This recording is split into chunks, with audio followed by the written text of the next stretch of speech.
Alright. That'll work. Make sure everything's all good and up and running.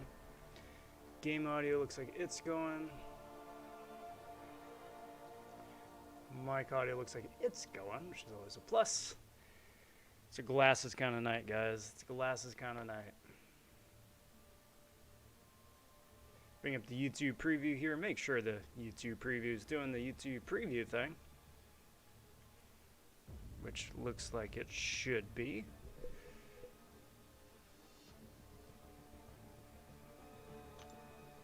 Just jump over here into EQ real quick just to burn off some energy. Don't want to waste any of that. Way too much stuff going on this month to waste any energy. Blah, blah, blah. Blah, blah, blah. Cool. And with that, I think we're good to go. Hey there, hi there, everybody. Happy Saturday. Hope you all are doing well here today. Today is the last night of the 5-star featured SpiderHam grind. I am going for a top 300, and that is what we're going to be doing tonight. I'm going to be jumping around doing a bunch of different things here tonight. Case in point, starting off burning off some EQ energy. Looks like that might be enough for right now, for the time being, at least for the stream. So, bring that over here, pick this up, lose the connection because that's just how my life's been going. And come over here to the featured arena. I got the team up right here. I have some 6 stars that are going to be, or should already be on cooldown, coming off a cooldown. I want to throw those up first, get the 6 stars on cooldown so I can have time to run another round in the morning before that ends 10 a.m. local time. And then go from there and hope for the best. Now, I was saying originally that I think the cutoff for SpiderHam is going to be somewhere in the 40 million range. I'm sticking by that. And I'm in good shape to hit that. So just keep putting up points. Just keep putting up points. And keep rolling with that for the next hour and a half, couple hours, whatever it winds up being. And go from there. Before I get too far along, though, I do want to welcome the latest Von subs to the channel. Cheers, everybody. Thanks for finding the channel and the depths of the YouTubes. Cheers, I'm digging the videos put out so far and are interested in the videos yet to come. Man, it is annoying trying to find the happy medium with glasses and a headset. Kudos to you guys who wind up needing to do this all the time.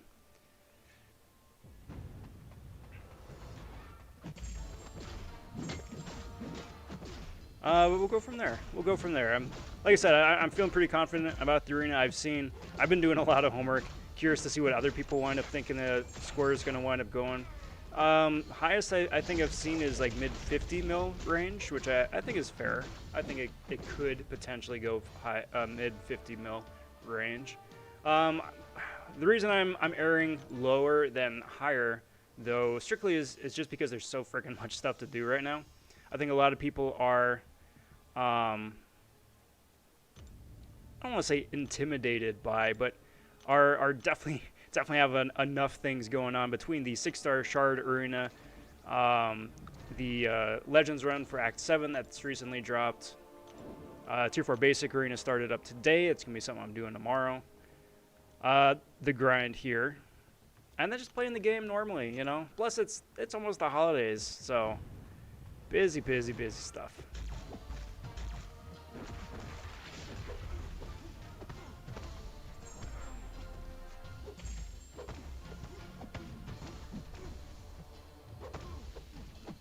But we'll see. We'll see. I know Max is going for SpiderHam. Max has been streaming a little bit. Do wish Max the best of luck for another channel. And everybody else going for SpiderHam, whether it's the 4-star or 5-star version, wish you guys the best of luck. Hope everyone gets one who wants to get one.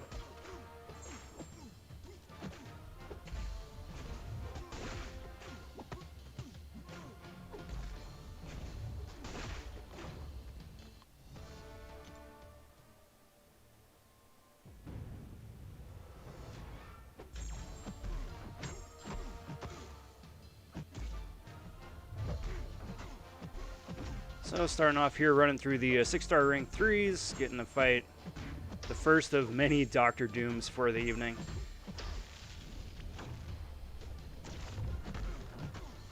I've made my opinion on Doctor Doom in Arena abundantly clear. I'm not going to get too much into it, but I hate fighting Doctor Doom in Arena. Like, I know that Kabam has their own algorithm for setting up matchmaking and whatnot, but the way that stands right now is that, like, every squad has a Doctor Doom. And every squad that doesn't have a Doctor Doom has a Ghillie 99, and every squad that doesn't have a Doom or a Ghillie has a Nick Fury. It would just be nice to be able to, you know, mix it up, find other people who don't have those 3 champions, and, you know, have a little bit of fun with them too. It'd actually be really interesting going for, you know, fighting up against like Mole Man or Terrax. Like, there are people that have those guys at rank 2 at the very least, if not rank 3. Let alone any of the other champions, Cosmic Ghost Rider. Surprised I don't see more of him, even though he is still extremely new to the game. I don't know. A variety is the spice of life and all that, right?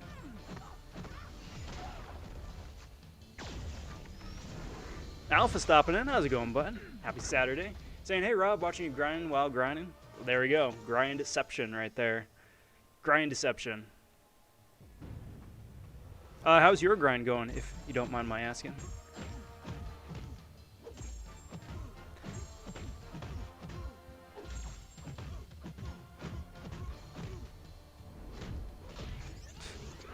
One of these days, I'm going to figure out how to dex that. It is dexable. I've dexed it before. I've seen other people dex it before.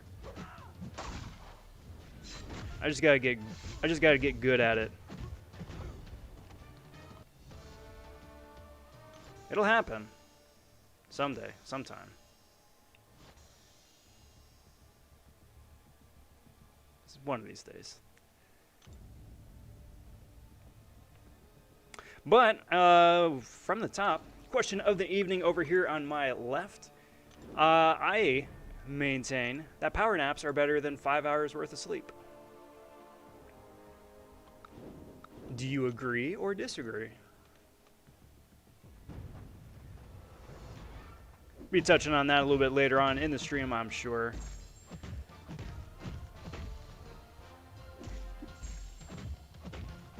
But the grind here today winds up capping off an extremely busy week in game. I mean, we had the new variant drop, we had a bunch of the anniversary stuff drop.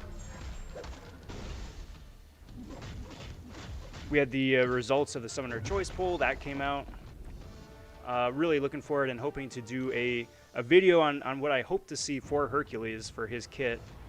We only got that little teaser blurb at the finals as to what he may wind up doing, but, you know, obviously no details or any of that. So it'd be really fun to kind of dive in and figure him out, you know. And then, you know, once he finally does come out summer of next year, see how close we wind up coming to that. Doink. Alpha says, not bad, got the kids to bed, now it's daddy time. Dude, that's my favorite time of the night. Love my kids. Love my kids. My kid, singular. If I had a second one, that would be a surprise. But, do definitely enjoy having that little bit of, peace and quiet. Peace and quiet. Relax the eyes in the back of my head that's always, you know, staying peeled just in case there's a toy being chucked at the back of my head.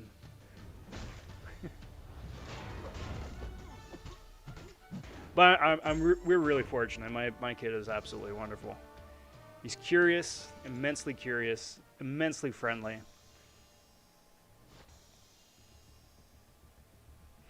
But he is going to be in the best way. He's going to be a handful when he's older because he's very, very independent as well. Ron's stopping in saying, "What up, Rob? Hey, YouTube chat. How's everybody? Good, bud. Real good. Power nap should be no longer than 20 minutes. This is true. This is true. But that is one of the reasons why I like power naps more so than a 5-hour nap. Because for whatever reason, when I wake up from a power nap, I am refreshed. I am good and ready to go for another big run. Like, it takes that sleepiness edge off. 5-hour naps is like, it's not long enough to get into like a solid REM sleep, but it's too short to really feel rested. Like, I always feel groggy waking up after 5 hours.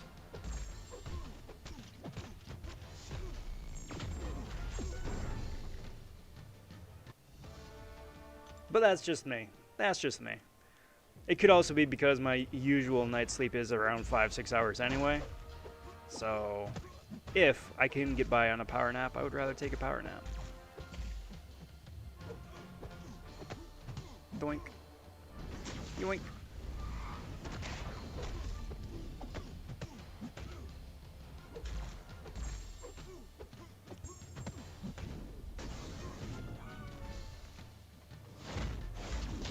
I'm still so used to Medusa that it's weird to get armor break and armor shatter on somebody concurrently.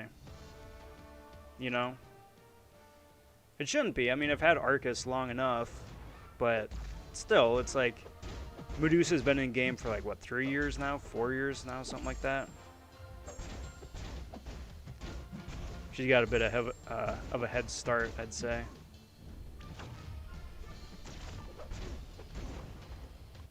Cheers, all.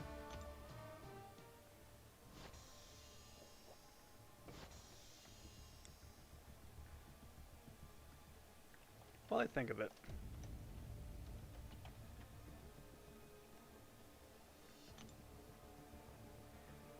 Keep checking in.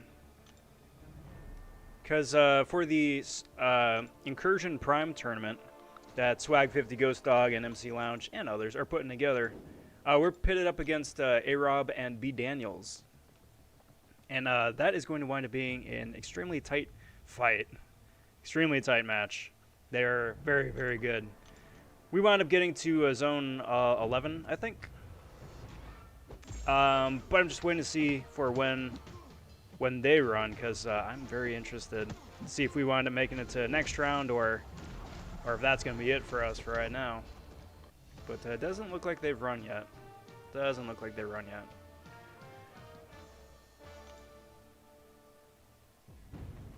It's kind of trite to say that I'm waiting on bated breath, because that's silly. But I kind of am. I kind of am. I would very much like to make it at least to round 2. From there, you know, sure, we'll play it by ear and see how it goes, but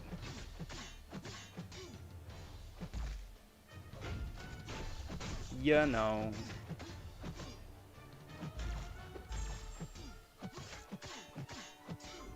Break it. Touch me, dude. Doink.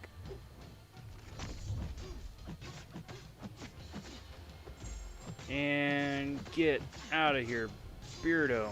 Beautiful.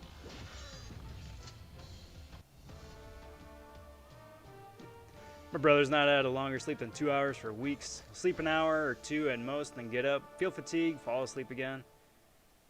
Been a rough night. Sorry to hear that, dude. I'm sorry to hear that.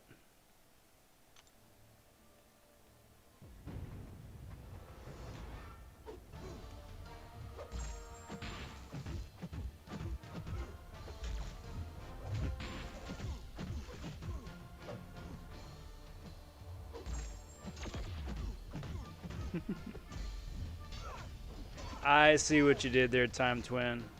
I see what you did there. It's super annoying. It's ridiculously annoying. If it was any other time, if it was last month, hey, you know, whatever. But it's this month. There's a metric boatload of stuff going on. A metric boatload. Like, fortunately, Alliance War season is over, right? But, like, if Alliance War season was still going on and they were having these sort of, like, critical failure fall-offs, man, there'd be a riot.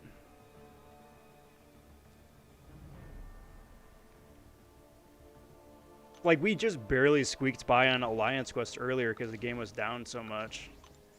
I'm really hoping that they wind up getting it sorted out pretty quick. And, you know, go from there, because... yeah, the fact... actually, that's something to really keep in mind, too. Because it is, if they fall back on old habits, and I'm not saying they will, and I really hope that they don't. I really hope that they don't. But if the game falls back on old habits, the game's going to crash like about 2 hours to an hour before arena ends. Because that used to be a really big issue, that the arena would, or the game would always lag and crash right before arena ended. So everyone who wound up like waiting to the last minute, or is like trying to grind for a last million points or whatever, always wound up having a bad time because of that. Hopefully not. Hopefully that's it till at least arena's over. Because then the arena grinders will come out with torches and pitchforks. Game crashes 5 to 10 times an hour. Ouch. Giving up on AQ and AW until I get a new device. Oh, that's interesting. You think it's the device as opposed to a software issue?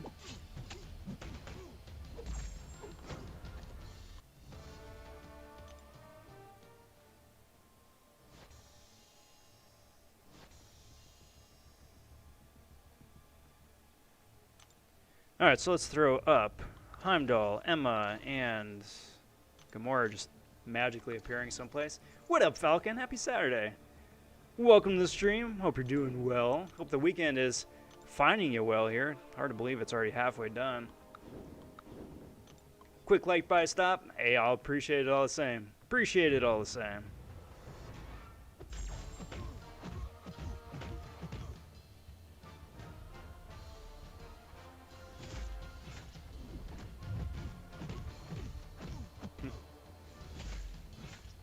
Not sure if Pablo is a person or if Pablo is a bot named Pablo.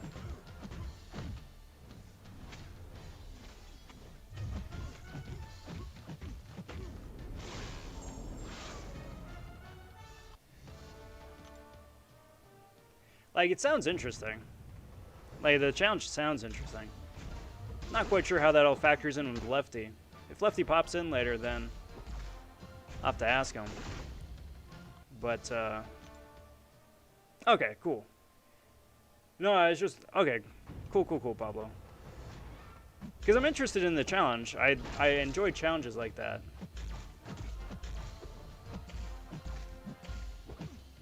It was just the last string there where with the username that was throwing me off. How Lefty factors into it. What up, Tom? How's it going, bud? Happy Saturday. Welcome. Welcome. How's your weekend been so far? Get off of me, bug man.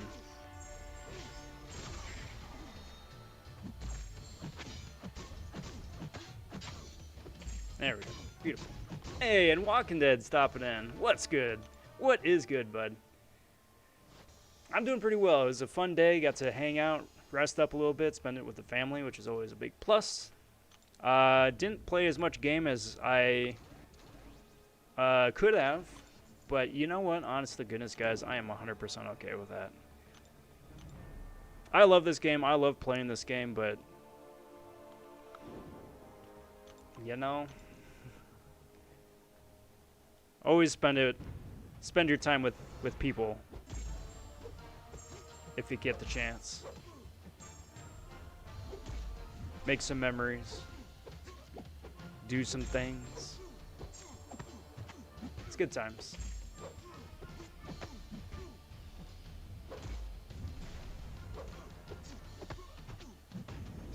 Boink. I love long shot. I love long shot. Lefty just doing it for fun. First time ever. Sunday is gonna be. Oh, 2 different thoughts. Cool. Then yeah. So the only rules are to use a 4-star that isn't Torch. You can use anybody else. That could be fun. When is the cutoff to play? Or is it even a competition with other people? Or is it just like a challenge, see if you can do it?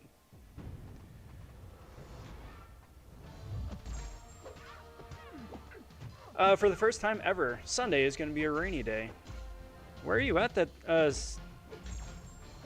Sunday would be a rainy day? Like, I'm based in Los Angeles, and it's looking a little overcast. We might get a wee bit of precipitation, which is nice for, you know, ever in general. I'm kind of hoping so. It only rains like once every few months out here. When it rains, it pours, and that's not a, like, hokey expression or whatever. Like, we hardly ever get rain, but when it does, we get all of the rain we should have normally in one sitting. And that's a bit of a problem, but I'll still take it. Weekend is nearly done for me. 5:30 Sunday. Good weekend, though. Got a 5-star. Claire. Big congrats on Claire. Big congrats. Love that champ.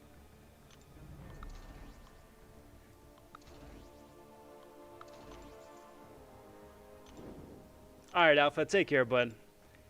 Wish you the best of luck with the grind. Thanks for stopping in, and we'll catch you next time.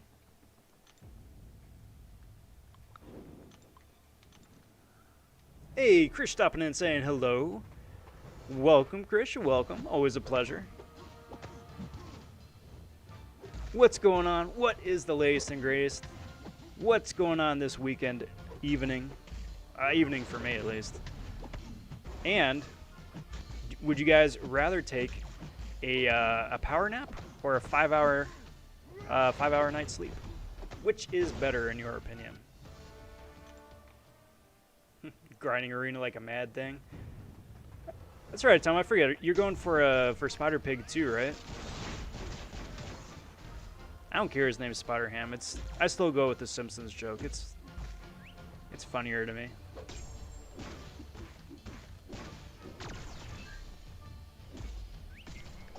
Blurg.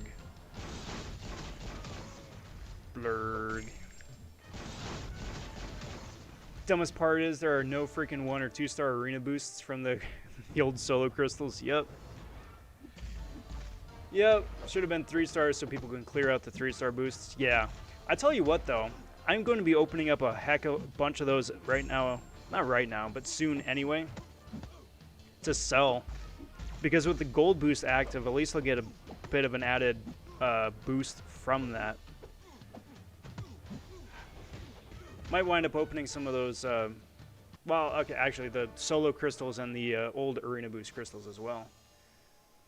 Because especially now that, you know, you wind up getting the 3-star featured champion and milestones, there's really no point to do the 3-star arena. At least, you know, where I'm at in game. So I don't need those. I've got absolutely no use for them anymore. By the way, I pulled the 5-star Red Guardian yesterday. Now I know I'm going to use him daily. Is he worth a generic? No, he's not worth a generic. I would really even be hesitant to say that he's worth a science gem. What his awakened ability winds up doing is gets more points towards his maximum shield durability.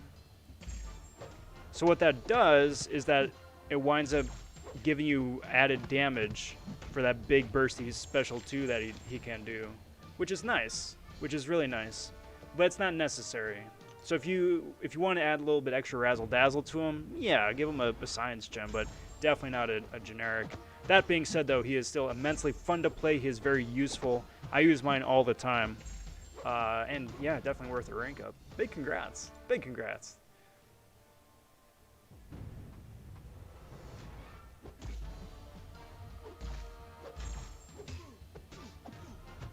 I would take both. Grind 2 arenas on the first and second account. Dang, dude. That's mad. That's mad. Both 5 stars? Good lord, I can hardly handle 1 arena grind. I don't know how you're doing 2. That's nuts.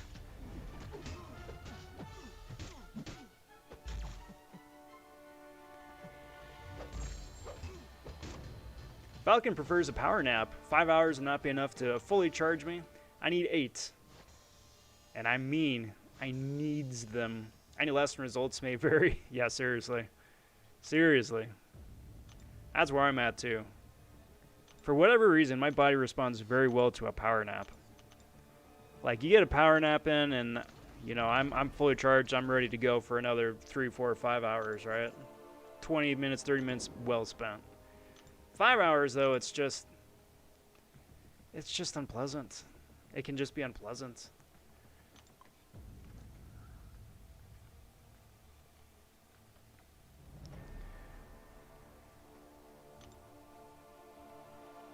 All right, so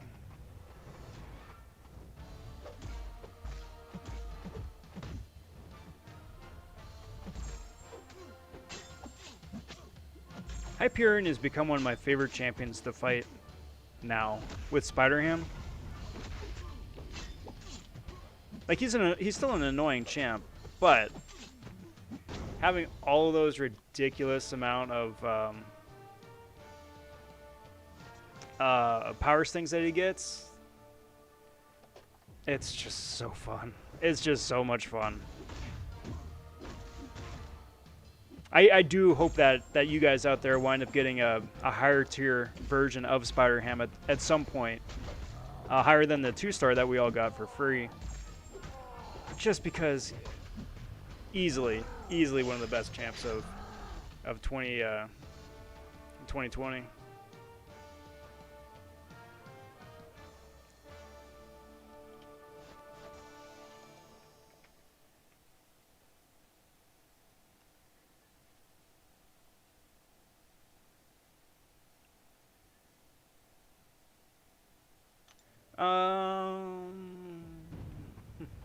Thompson says, oh, that's a good idea. I can solve all this. 100%. Now's the time to do it. Like, I've got 15,000 crystals of everything, right? A bunch of the solo stuff, a bunch of the arena boosts, a bunch of stuff that I'm really never going to use, to be honest. But, now's the time to do it. Hey, how's it going, Jose? What's the name of the game? This game? This is, Contest of Champions. Unless you're talking about the game, and if we are playing the game, then, well, we have already lost. Hope you're doing well, bud.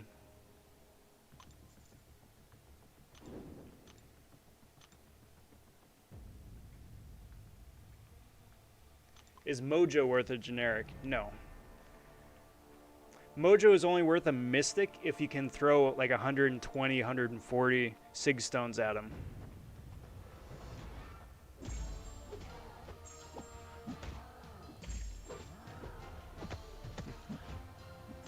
Vivrenda stopping in. How's it going, bud? What's the purpose of the grind? Purpose of the grind is to get a version of SpiderHam that I can awaken. 6-star is great. I'm going to be taking the 6-star up to at least rank 2, but I would like the 5-star because I can awaken him, throw some Sigs on, and then benefit from the signature ability. Plus, he's a champion I have a feeling I'm going to wind up playing a lot of, just, again, because he's immensely fun to play, and the fact that you can power sting people into oblivion is very useful.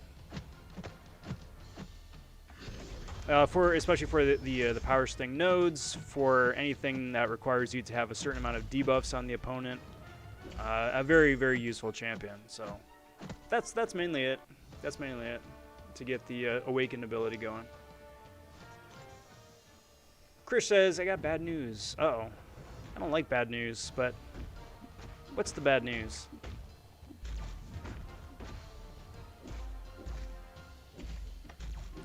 Uh-oh. Get out of here, Red Hulk.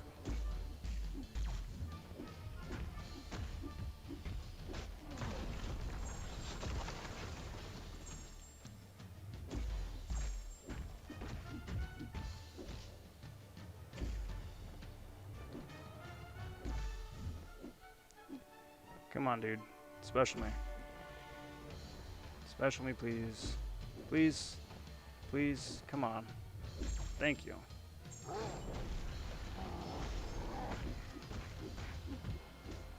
I hate when these bots just like either turtle up or just refuse to throw their freaking specials. It's like there's so few characters in the game that can compel opponents to throw specials or power drain. Uh-oh. Uh-oh.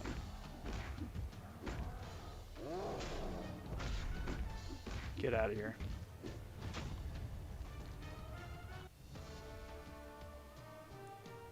And then for Brenda, are you collecting all the hams? If I wind up getting the 5-star version, then yes, just for kicks, just for kicks. Then I'd go for the 4-star too, just to get all of them.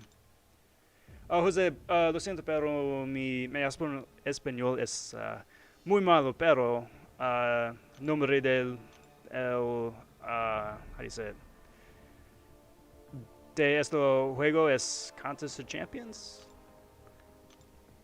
Pero no sé qué hablas en español.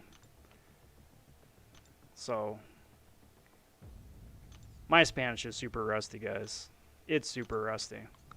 It's one of those weird things. Like, for you guys out there who are either bilingual or, you know, can dabble, I suppose. It's like I can understand, I can hear and understand, and I can read and understand an awful lot more than I can actually say, which is, you know, an area of an improvement, to say the least. But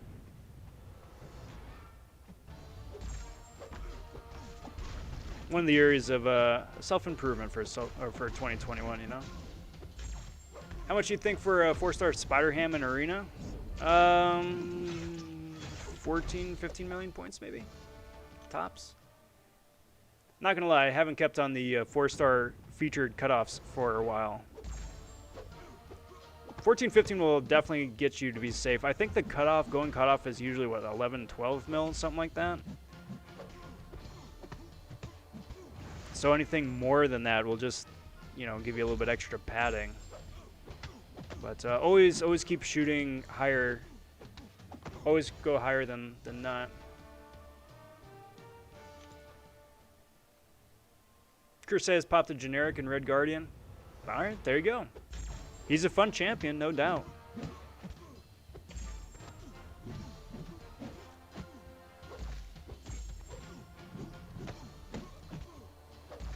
Alright. Do that. Stun, going for the KO. Taco-less tacos are pretty good. Not the same, but still okay. So you're basically just having a salad at that point, right? I mean, assuming you have lettuce in your shredded lettuce in your taco, right? I mean, I suppose it sounds yummy, but having some sort of shell, whether it's a fried shell or a tortilla, that's kind of the whole experience. Either which way, though, I mean, you give me like shredded beef or shredded chicken or something. Anyway, it's just good times.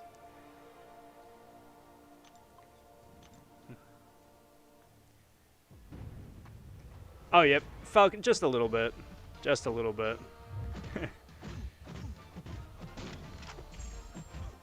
Hey, what up, Dread? Happy Saturday, bud. Welcome to the stream and the festivities. How's it going? How's it going? As my voice cracks right there. I just recently hit puberty. I'm a late bloomer, apparently. But how's it going, bud? AKA Rob Von Nike. That's right. That's for when I want to, you know, get dressed up a bit, be a bit more presentable. Day-to-day shoes are Crocs. Crocs with the spats over them. It's my going attire.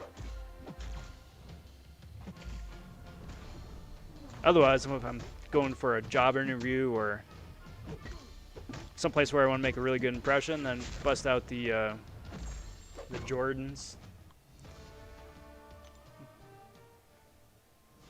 Rob Von Vans. It used to be. I used to be a big Vans fan back when they had like the padded skate shoes that came up over the ankle. Like, those ones are immensely difficult to find nowadays, but I really appreciated that. Because then, not only did it give your foot a little bit extra padding, but it also really helped you, helped in preventing rolling your ankle. But, again, I don't think they make those. Either they don't make them anymore, or they're just not very common. Or they go under the ankle, and that just kind of defeats the whole purpose. 180 rounds in, only 3 million points. Time to ice these hands. Seriously. Take a break.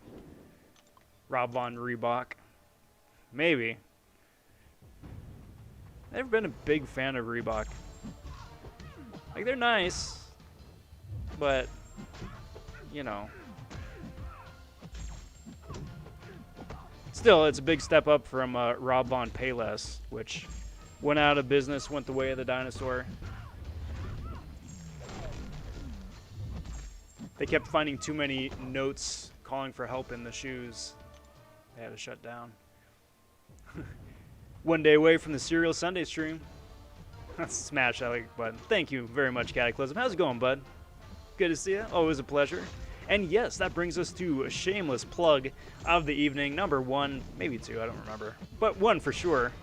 Stay tuned tomorrow night, because tomorrow on Sunday is my favorite live stream to do all week. It is the Super Cereal Sunday Cereal stream. I'm going to be chowing down on a bowl of cereal. It's something I have not tried for a very long time, so I'm really excited about that. Do invite you guys to pour yourself a bowl of your own. Either a bowl of cereal, just some munchies in general. Either which way, we're going to be playing some MCOC, putting up some points in any of the countless arenas we have going right now. Hang out a spell and have a good time. So that is starting up 8 p.m. Pacific Standard Time, and hope to catch you guys then. It was a salad of shredded lettuce, bean salad, and spicy chicken. Ooh, yum. So you're talking about tacos, though, and I am very, very hungry for a burrito. So fun story, fun segue. That when I was growing up, grew up in a town with a lot of different burrito places, right? Like authentic burrito places, not like American burrito places where it's like Mission tortillas with like ground beef. Nah. Like authentic places, right? And it was just amazing. Amazing. And the one place I used to frequent with my best friend, we always went there, right? Like they had the best burritos. Like it was very reasonable. It was like $6 for a burrito that was like the size of a small child, right? Cooked to perfection. The onion cilantro. Always went with the asada. Beans. You could add rice if you want. I always had rice. But then what they'd always do too is that after they wrapped it up, they would throw it back on the skillet again and then fry it up both sides. Not a lot of places do that, surprisingly. Hardly anybody winds up frying the burrito itself. But for me, not only is that like a bit of childhood as well, but like that is the definitive way to eat a burrito. Just to give it that little bit extra crunch as well. It's perfect. And that is what I'm hungry for right now.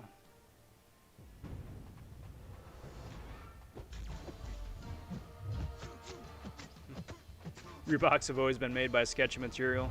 Maybe. Well, probably, to be honest. Then just like the design has always been not like vanilla, but it's just been like, yeah, that's what a shoe looks like. At least like the other brands wind up having a little bit of extra something going on. Reebok conversions were so comfortable back in the day. Never had a pair myself. Robert stopping in saying, good day, Rob. Hope you're well. I'm doing very well, thank you. It's been an excellent day. A restful day and a fun day with the family, so I will most certainly take that. Hope your guys' day has been well as well. Whatever it was you were doing, wherever it is you guys are. Hope it was a good one. I mean, especially like looking at the calendar right now and, you know, 13 days to Christmas for those of you celebrating Christmas. We're already in the thick of Hanukkah for those of you celebrating Hanukkah, and Festivus is 14 days away, I think, right? For anybody else who does Festivus. Because apparently that's a thing now. That's not just a joke anymore. That's actually a thing. So, cheers, everyone.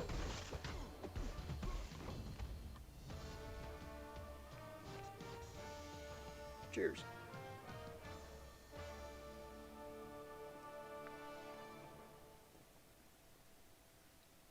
Paulo says, did you do the challenge? I have not done the challenge. But we can. Sure. It's Lefty. Lefty is the duel, right? To get the Doom, or are we doing the 6-star Doom when you type in Dr. Doom in the search bar? But yeah, Pablo, I'll run it. Why not? I have to start thinking who I'm gonna use, because I got damage masters turned on, so that's a factor.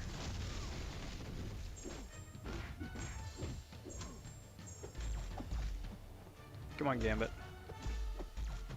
I'm Joe Fixit. I can only do so much damage. I need you to play ball. Doink. Black Knight stopping in, saying, yo, how you doing? Black Knight, I'm doing good, bud. I'm doing very well. It's an excellent day. It's when my... I always enjoy this time of night. It's always nice to be able to just plunk down, hang out for a spell. Take a deep breath. Always plus.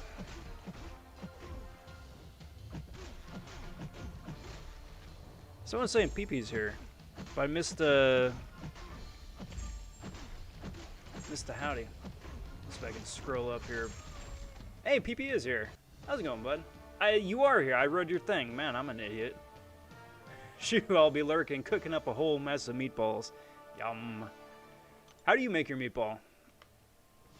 Or unless it's like a closely guarded recipe secret.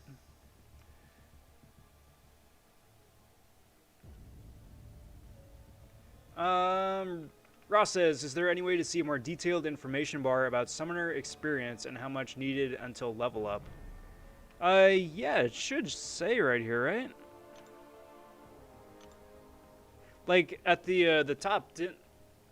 Now I'm not gonna lie. It's been a minute since I've had that, but it was my impression that either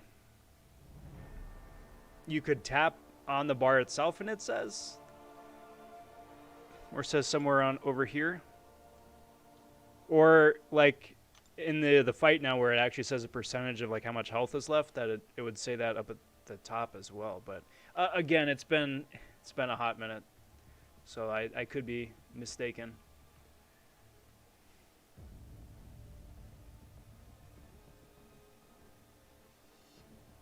Nah, I'm just scrolling through chat. Good plug. Felt like a baseball intermission ad break. Well, you know, I'm trying to spice it up a little bit. Keep the flow going. One of these days, I'm actually going to start adding some tunes to the stream. I really should, and I really want to. I just, you know, need to do it one of these days. But, you know, keep the flow going a little bit, too. Static says, doesn't Taco Bell do that for some burritos? But then again, Taco Bell's nasty. I think they do, but the difference, it's a difference. Because, like, for the ones that they do, it isn't authentic. Just because they microwave all their stuff.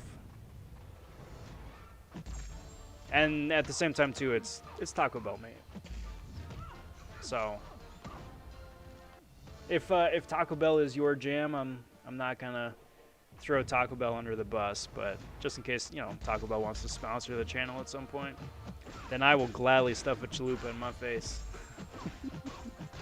but otherwise it's a little different,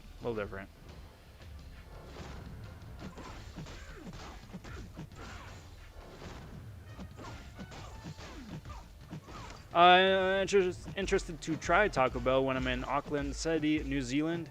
We have one Taco Bell store with 2 more this summer. And there we go. It's something to try. It's something to try. You might even like it. The thing to note about that is that it is very much an American fast food place. And as such, that there is a big difference between what you get at the American fast food place and then like if you actually went to a proper taqueria or a taco shop. So I'm not saying it's bad. It's just different, you know? Like you go to like a McDonald's or a Burger King and get a hamburger. It's like, yeah, this is a hamburger and this is all good and great, but you know, if you make a hamburger at your own place, right? It's different. It's different. Yeah, toast your burrito or your taco, get that extra crispy flavor and really, really hot sauce. Exactly. If for no other reason, it just improves the structural stability of the burrito. Gives it a little bit extra rigidity, makes it easier to hold on to. But it's also mostly the flavor.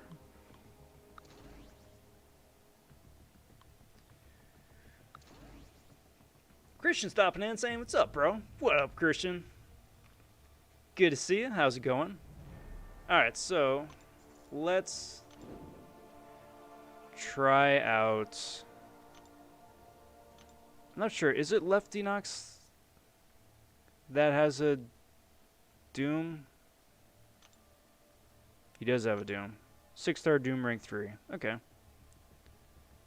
Alright, and as 4 stars, anybody that isn't Torch. Okay.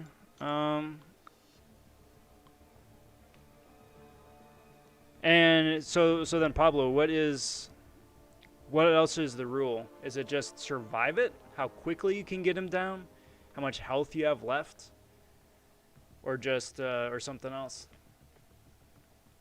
Phoebe says, nothing fancy, ground beef, crumbled up Ritz crackers for breadcrumbs, eggs, spices, herbs. Most people undersalt beef in general, add what you think you need, and then a little bit extra for good measure. I like it.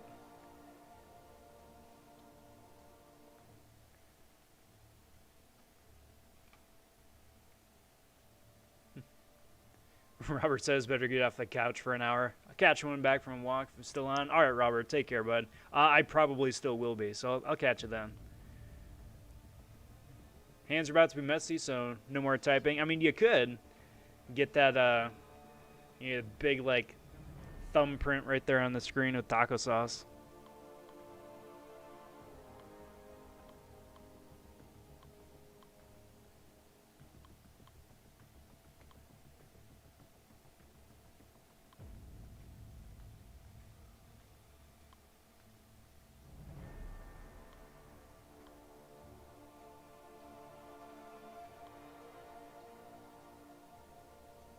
Because you could use a lot of different people for Doom. So, just for kicks.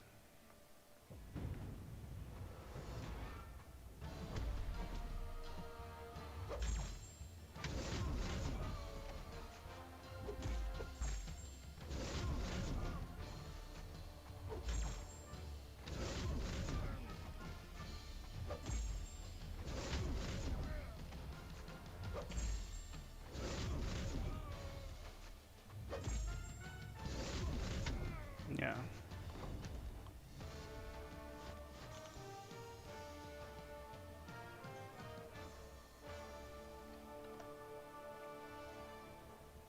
Pretty straightforward. Pretty straightforward.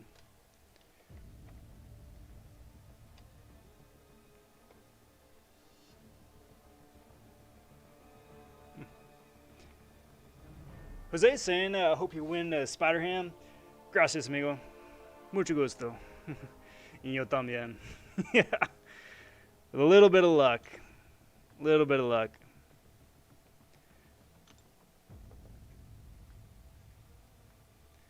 Alright, back to the grind.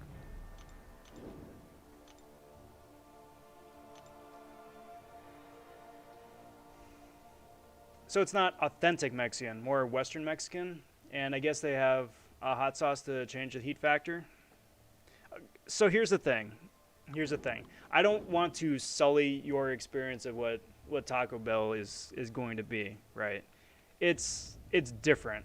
It's different. It's not at all authentic. That's the thing going into it. It's not at all authentic. It's very much an Americanized version of it.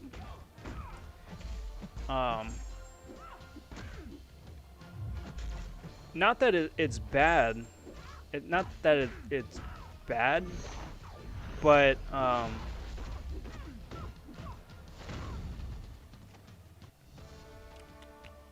do yourself a favor. Do two things once you go. They always have a bunch of different hot sauces between mild, which is basically just pepper juice, hot, which is pretty nice, and then fire, which yeah, it has a bit of kick to it. Not like the nice kind of kick where the kick has flavor, but it's just like, hey, you want hot? This is hot. Do yourself a favor. Like, when you first get whatever it is you're getting, whether it's just a straight up hard shell taco, soft shell taco, gordita, chalupa, whatever, right? Enjoy it vanilla first. Don't spruce it up with extra sauces. You know, find a chunk of the taco or whatever that doesn't have sour cream. If you get sour cream, make it a soup cream or whatever. Eat it as is, because that is what it tastes like. Because much like a lot of other different American fast food places, most burger places, to be honest, or any place that has like spicy chicken, spicy burger, whatever, the spice masks the fact that sometimes, like, the chicken patty is really bland. And Taco Bell is kind of the same way too. Like, it has its own distinct flavor profile, right? And it's very, you can still eat it just straight up and have it be, you know, and get a flavor reaction to it. But you 100% will miss out on what it is if you wind up using any of the hot sauces out of the gate.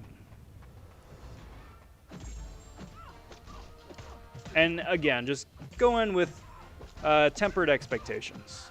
It's not bad, but it's not Mexican, and it's not a proper taco. The thing is, though, and here's the fun story too, and it's knocking my country a little bit, and I don't like knocking my country, but it's knocking my country pretty respectably. Del Taco, no, Taco Bell. It was Taco Bell. Del Taco was like basically Taco Bell, but a different company.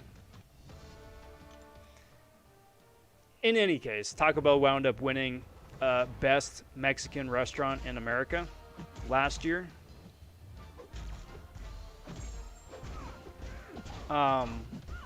Which is cute. It's cute.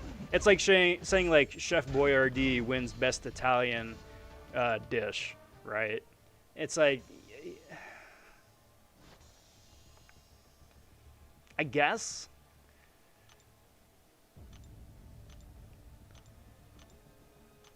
But not really. I think it says a lot about us collectively as people if that is our go-to definition of what Mexican food is.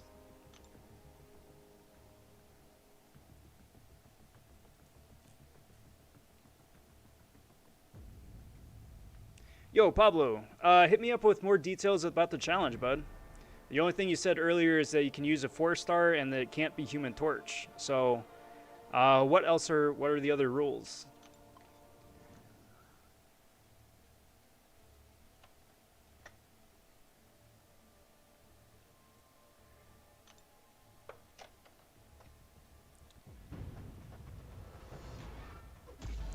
Sí, José, hablo un poquito, pero solamente un poquito.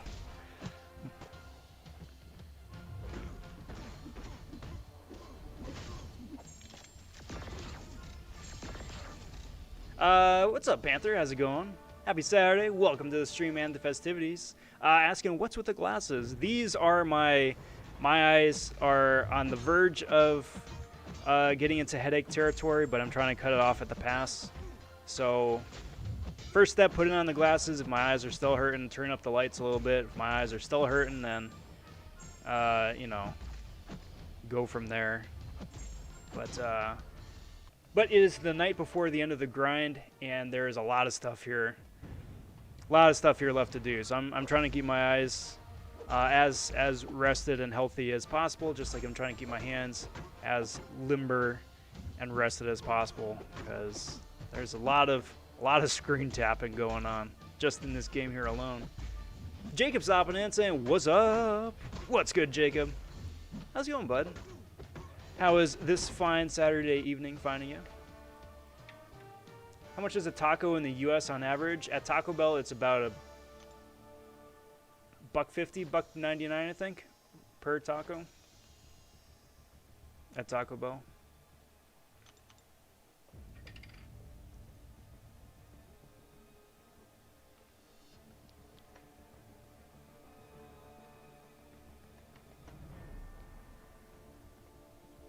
Oh man, I would love to try tacos al pastor.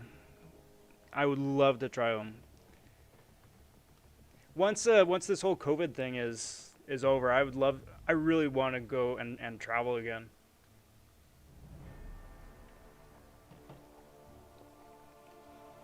Because we had a lot of, you know, everybody had plans at the start of the year, going into the year. You know, December last year is like 2020 is going to be a good year. It's the start of a new decade and new beginnings. And then January and February rolled around and it's like, hey, you know, 2020, it's a new month. It's been pretty rough here so far, but it can't get any worse, right? And, you know, here it is December and we're like, well, that was a mistake. So, you know, going into the next year, really hoping that, it's a little bit better. That and just going on a food tour in the first place would be absolutely wonderful. Absolutely wonderful.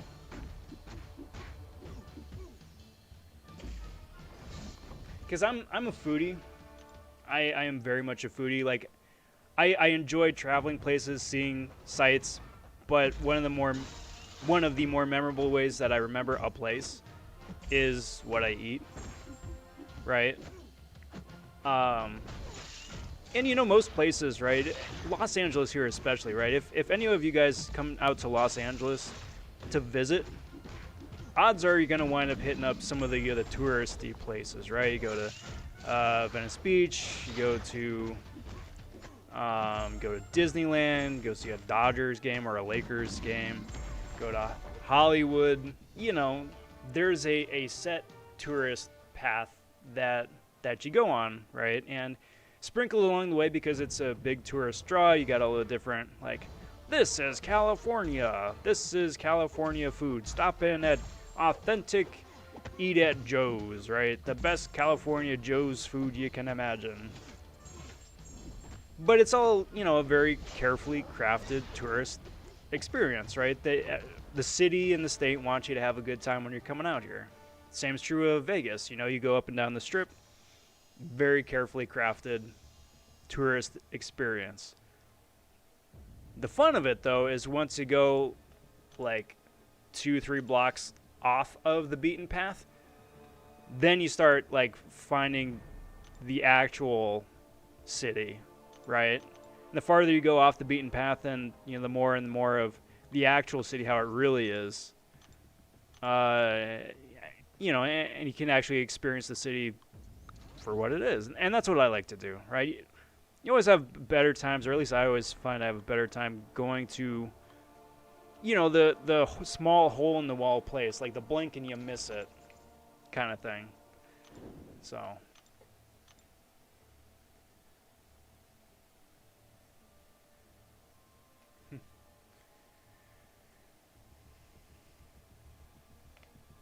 Panther says opened 20 pools, gold crystals, did not get them. Well, that's a bummer. That is a bummer, but that is about About what you could expect. About what you could expect. There, I think it was Crystal Opening Whale wound up opening up like 700 of them and only got them like 3 times. So...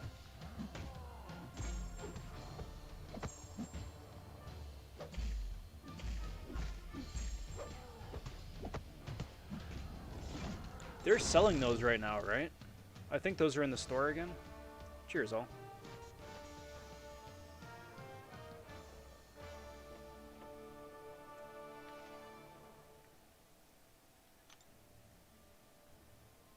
Exactly, Falcon. Exactly. Case in point. It's a slap in the face to anybody that actually is authentic.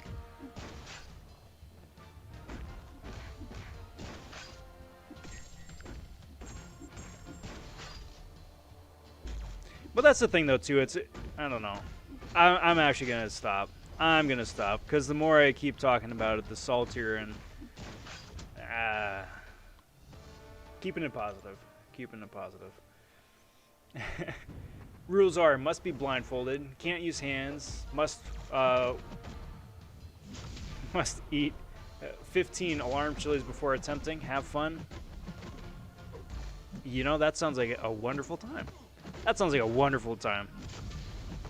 Although, to be entirely honest, if I could just play it by sound, I probably could still beat Doom with Archangel blindfolded. Silly Mordo.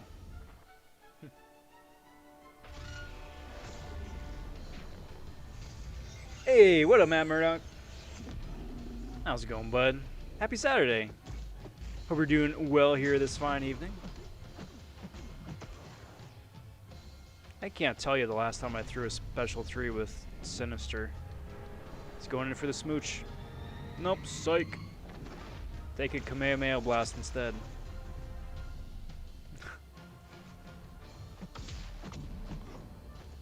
Sinister is a very interesting character.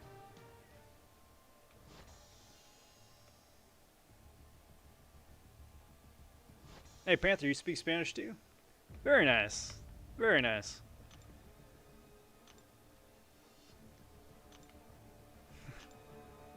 Sounded like a challenge issued by myself to do it.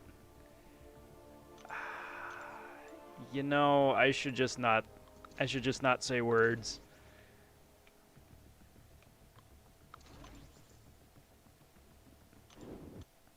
Hey, first crash of the night at the hour 2 mark, which is less than usual. Usually is on average an hour 9, so that's a shame. Losing time this time. All right, let's see. You've piqued my curiosity.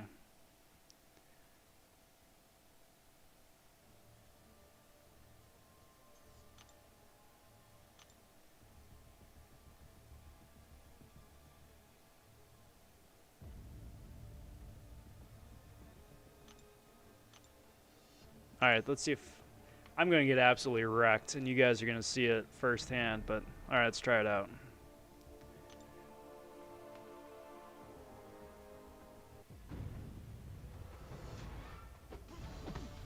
Yep. Yep, heavy attack. Wow, 1 heavy attack and that's it? All right.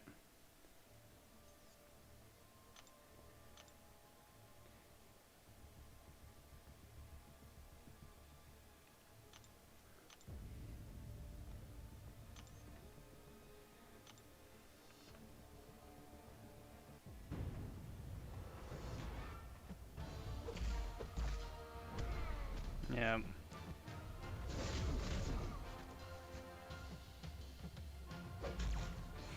So bad. That's so bad. Yep.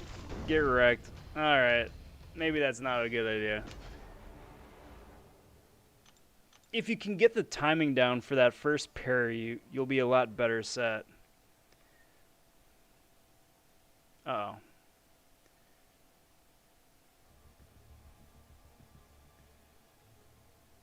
I also gotta remember I gotta do the Halls of Healing too before that ends.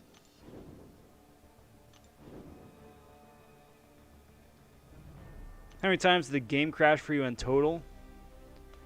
Not too bad. It only really crashes for me right now in arena, and for that it crashes about once every hour, 9 minutes. It hasn't crashed recently for me in AQ or in story mode, but that may only just because I'm only in AQ and story mode for like 5-10 minutes at a time. And fight Doom with Karnak. Maybe, but that would still be a pretty easy fight. I think the damage masteries would wind up, and the recoil would do more damage to me than Doom would. Actually, no, I'm gonna take it back. Karnak might actually be tough because with the True Strike and stuff that Karnak gets on him, that's all nullify food for Doom.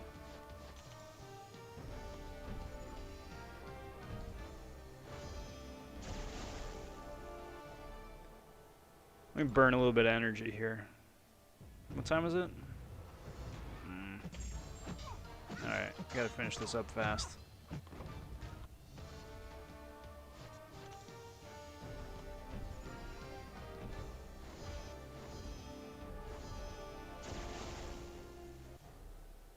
Let's use radioactive pigman.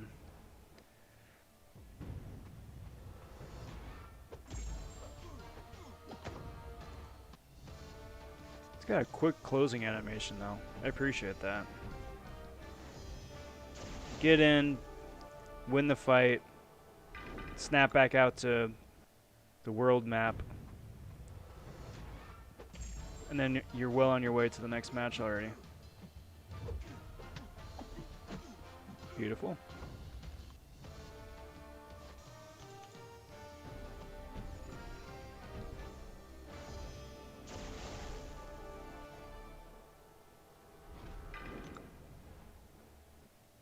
Burn a little bit more energy here. Do one Doom fight with Karnak, and then I really should keep going with the grind.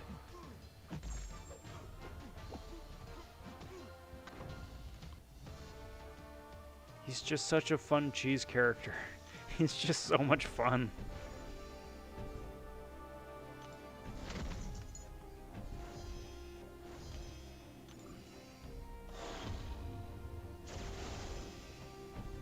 This truly is a Spider-Verse now.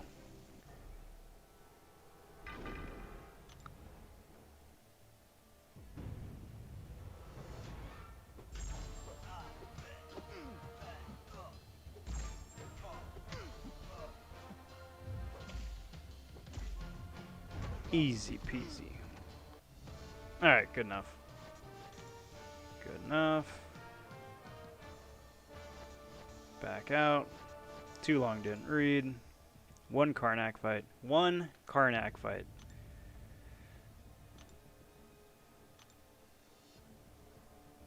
Poor Lefty.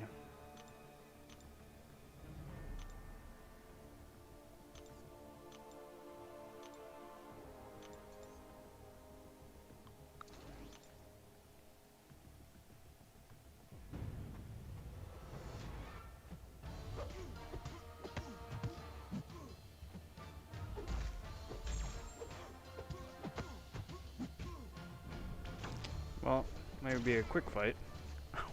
Wow, that was so slick. That was so slick.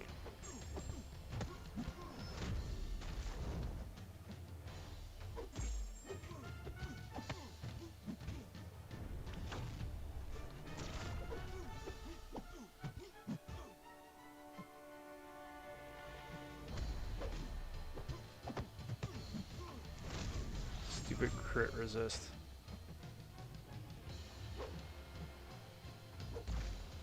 Come on, dude.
Easy peasy. If I didn't get clipped by that first special one, that would have been a bit more impressive. But here we are. Hey, welcome back, Krish. I think I just said that, but welcome back all the same. All the same. Now, 3 stars. A 3-star challenge against that 6-star Doom, that would be a bit spicier, I think. 4 stars still pack too much punch.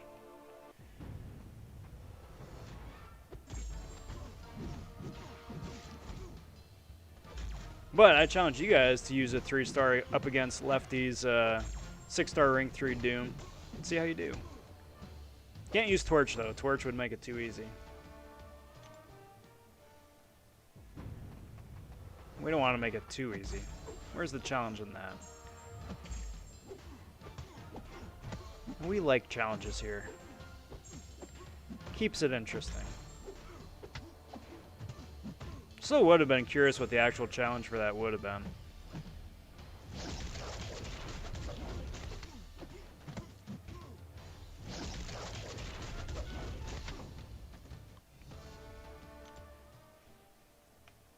Maybe another time. Because AC wound up having a challenge similar to that a while back to use a 2-star champion against was it a 4-star rank 5 Doom, just to see how long you could survive for. That was a challenge because that fight sucked.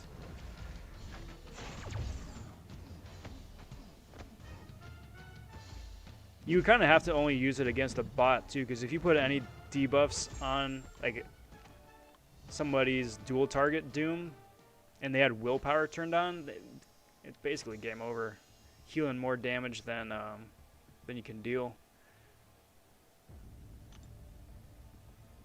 Alright, so we got more 6 stars coming back online. That is very cool.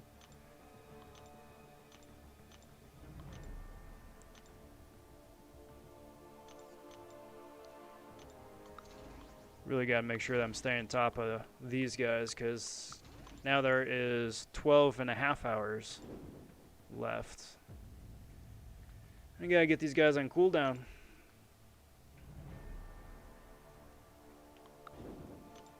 What is my favorite MCOC meme?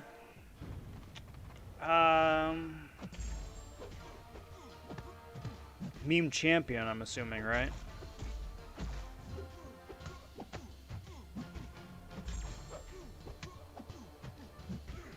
I don't think Mordo is a meme.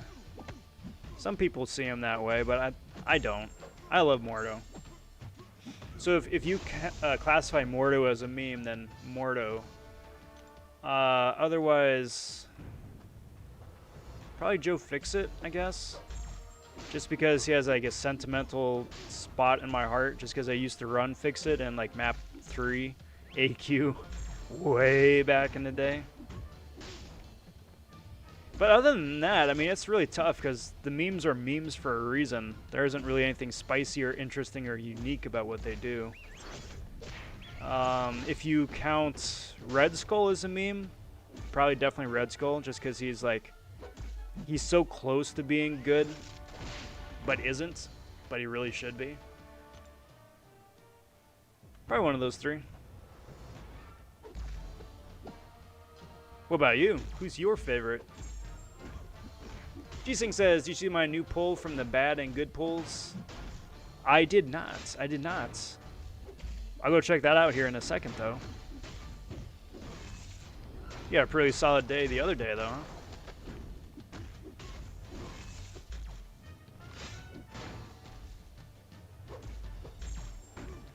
Pew pew.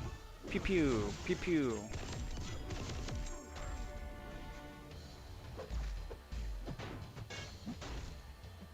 Get out of here. PP says, I am Rob's favorite meme. The meme master himself. I mean, you're not wrong there, PP. You are not wrong there. Let's see what you got. Nice. Do you been cleaning up on those, bud? You've absolutely been cleaning up on those. That guy's such an amazing synergy monster. I mean, he's good. He's very good in his own right. I mean, you've all seen the spam videos with the special 2 now at this point, but such a fun champ. I'm considering, I think Professor X may wind up getting a bit of use in Act 7, but I need to start planning that out. Also, like, Mordo is my first 4-star. Mordo is so much fun. He is the cheesiest champion in the game next to Hyperion, but he's so much freaking fun to play. He's actually got really good utility too. That's the thing. He's got really good utility. He's got high energy resist when he's blocking. He's got obviously that passive stun reflection, which is wonderful. He's got degen, which is great. He can heavy charge up to a special 1 or to a 1 bar of power. He can heal. Very good. Very, very good champ.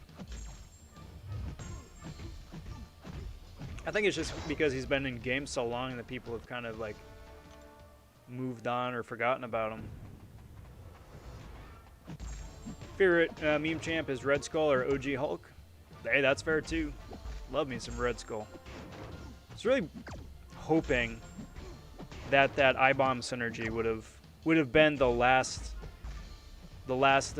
straw for Red Skull, for him to finally be good. And it makes him a lot better. But not yet. Not yet. I dare you to fight Karate Mike 415 with a 4-star Joe. Which champ does Karate Mike have?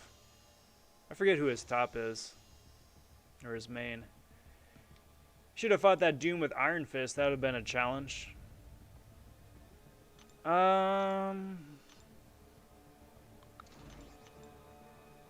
Maybe.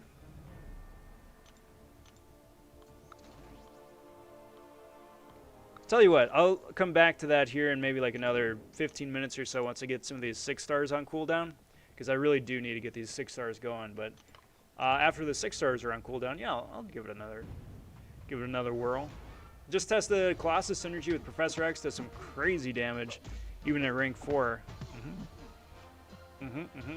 Yup. Synergy Master. Which is really freaky that they released the 2 best synergy champions of the year the same month, and they're both mutants.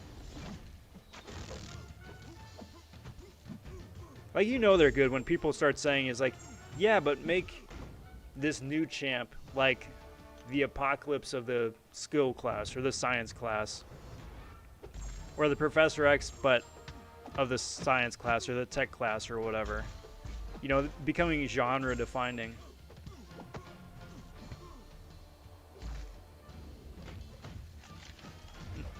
Fight lags with any 3-star. Guys. Absolutely. You probably melt most 6-star rank 3s with 3 stars still too, just with a little bit extra work. I need like 30, seriously, 30 mutant tier 4 CC. That is not hyperbole. I absolutely 100% agree with PP. Me too. Like 30 or 40. It's a little bit better than a few months ago. A few months ago I needed like 60. Our Colossus, Archangel, and Wolverine at rank 4. And we'll have APOC soon too. There you go. Staying optimistic, I like that. Striker stopping in. How's it going, bud? Happy Saturday. Hope you're doing well. Hey, do you have a SpiderHam showcase somewhere? I do not. Not yet. Not yet. But I will. I will. Right now, what I'm trying to do is, as soon as the feature grind here is done, then that's going to free up a bit more time to put out some videos here, some gameplay stuff. Like, I've got 2 videos for, like, best ofs for 2020. Not best champion of 2020, worst champion of 2020. That's kind of been done to death already at this point. Something a little bit different. My own take on it. But I got those to wrap up. That's going to be coming out in the next couple weeks. But, yeah, soon thereafter. after the arena at least.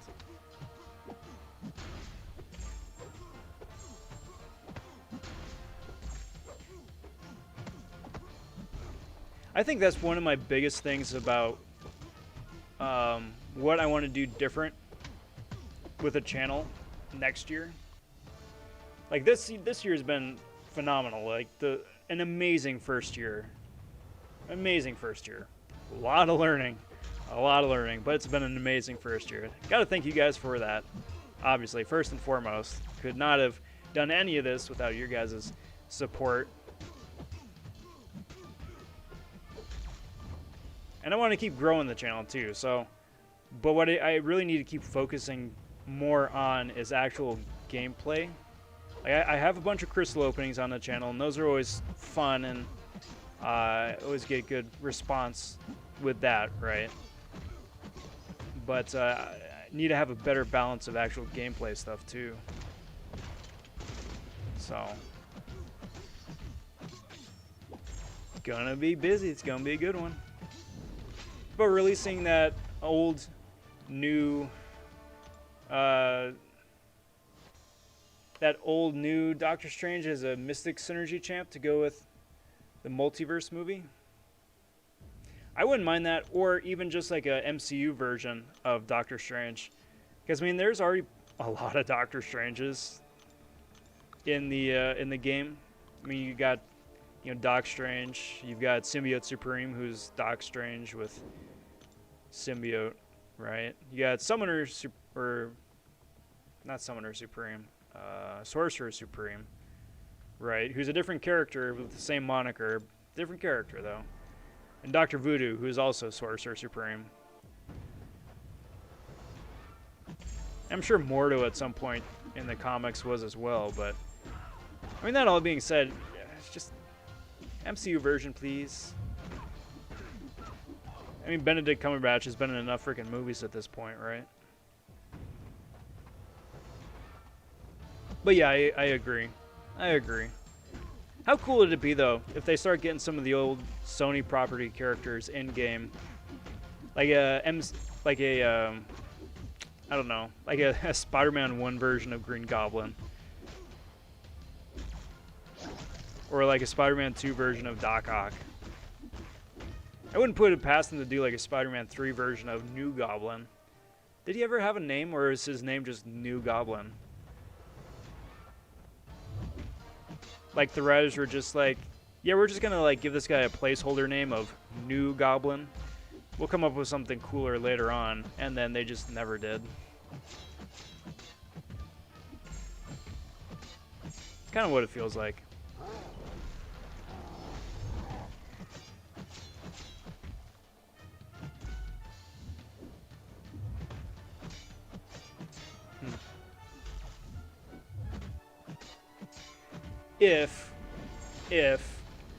If that were to ever happen, I sincerely hope, and this is the honest to goodness truth, I sincerely hope that Disney does not buy it. I want it to be its own thing. I appreciate the competition. I don't want it all to be under one parent company, because that just stifles creativity.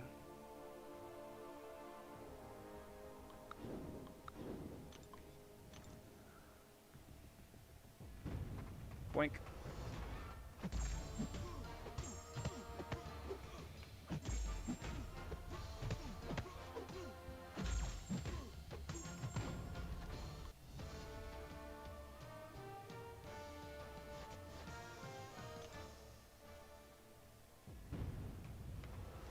We'll see. It's going to be an interesting 2021 for all of them over there. There's a good bit of things going on behind the scenes. Leave it that way.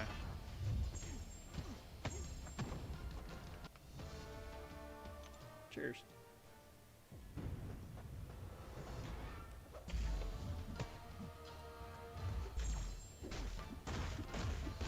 Absolutely, Falcon. The thing, though, is, and it's kind of the sad thing, but the thing is, though, New Goblin still has a much better origin story than freaking Green Goblin in Amazing Spider-Man 2. Some people really like the Andrew Garfield movies. I like the chemistry between Andrew Garfield and Emma Stone. Like that sold Peter and Gwen to me, right? But the villains, the villains. And the costuming was just stupid. It was just so stupid. Like, you know when you're a kid and you're playing with either like I don't know, gack or glue or anything like that, right? Or tape even. And you like tape your face to give you like that pulled back like plastic surgery look, you know, where you just take your face and like just like pull it back like that. They were like, hey, let's do that, but seriously, for the villain. Because, hey, he's crazy. And he's got this rare genetic, I don't know, abnormality or whatever that is manifesting just now in his father, late in his father's life. And he only just is now finding out about it. But he's got the magic kind that just speeds up super quick. So instead of, you know, waiting another 40 years till he's his dad's age when it kicks in, he's going to have like the hour-and-a-half variety where by the end of the movie, he's going to be thick in the throw of things. And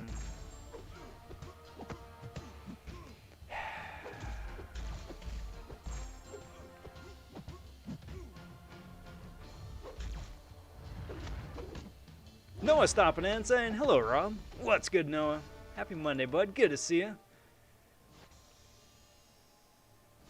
So I ranked up my Corvus, Sentinel, and Aegon. Those are amazing choices. Amazing choices. How are you liking them now at the spicier new rank? Rob, who will you choose if you get Super Iron Man or X-Pool or Iron Man if you got them out of a 6-star Nexus? I would go for X-Pool. Because he's a mutant, I can make him a horseman, and more importantly, he's got the Nick Fury synergy. So having him as a 6-star would give him a little bit extra life, just in case I needed to use him as a backup strat. But we'll see. Hopefully it doesn't come to that. Falcon, yeah. The Willem Dafoe Green Goblin.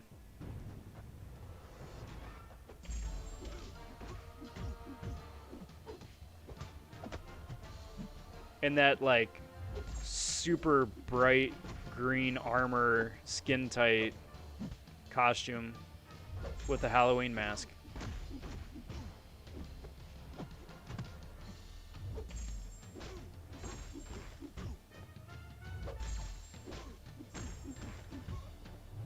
Not knocking it anymore. Like, that film was so enjoyably camp in retrospect. That it's like, yeah, cool, awesome, let's roll with it.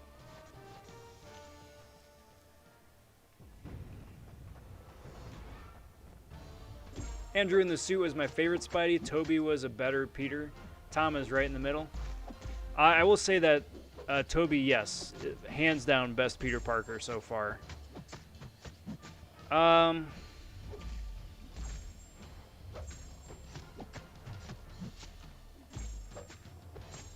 That's tough. Best Spider-Man, though. I still probably have to give it to Toby. Because to me, Andrew Garfield's Spidey quipping was a bit more... not mean-spirited, but, like, a bit more pointed as opposed to quippy. Which isn't Spidey.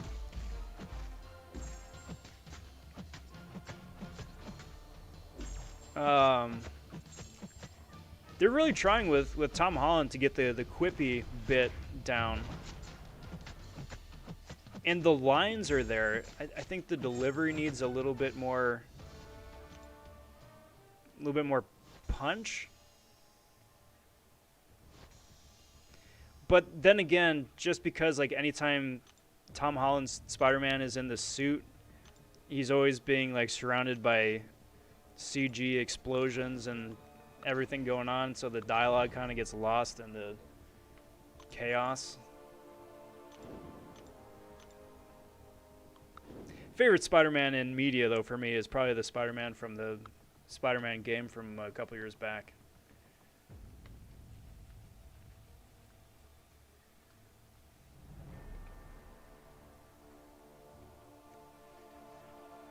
Ross says, just hit the final milestone for one of the arenas and my highest streak yet, too. 20 is good for me anyway. Hey, anytime you get a PB, that's fantastic. Good on you, bud. Must say I liked Electro in the Spider-Man film. I liked the look of it. I thought it was interesting. I'll give you that. Toby was a heck of a moody Peter. Yeah, well, I mean, Spider-Man 3 went straight back into camp. Spider-Man 1 is camp. Spider-Man 2 is arguably one of the best superhero movies, in my opinion. Spider-Man 3 goes back to camp.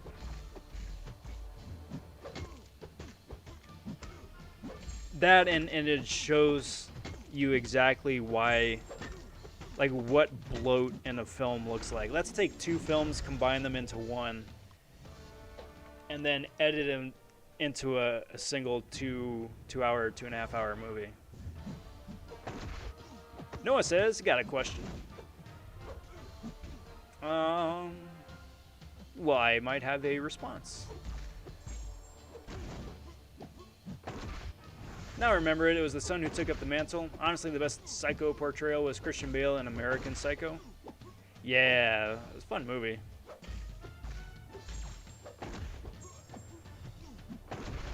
I forgot that Jared Leto was in American Psycho too, until I was rewatching it somewhat recently.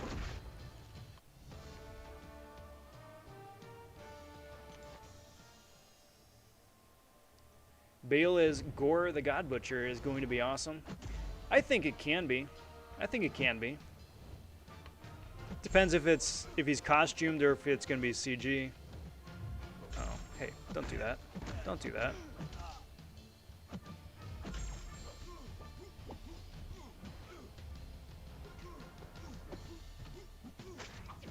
Pause that.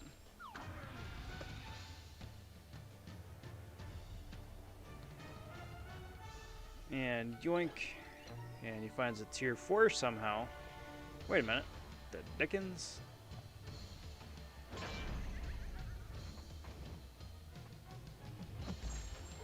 Beautiful. I love the powers things. Hey, no promises, Falcon. No promises. Noah says, so if I'm hunting for Doom or Torch or Aegon, should I go for dual class? Yes. Yeah, currently the dual class crystal is the best way to find any of those champions, or at least is the most easily accessible. That having been said, though, your mileage may vary. Some people wind up pulling the champion they're going for out of, 3 crystals, 5 crystals, 7 crystals, something like that. Some small number like that. Then you got poor people like Brian Grant, who's been desperately trying to go for a 5-star Aegon, and he's like, what, 30, 40 crystals deep, something like that. So it still is a terrible, terrible RNG fiesta. That having been said, again, narrowing it down to like 2 classes as opposed to all of them, it's still your best bet. And good luck. Hey, cheers, Noah. It's so freaking lucky. It's so freaking lucky.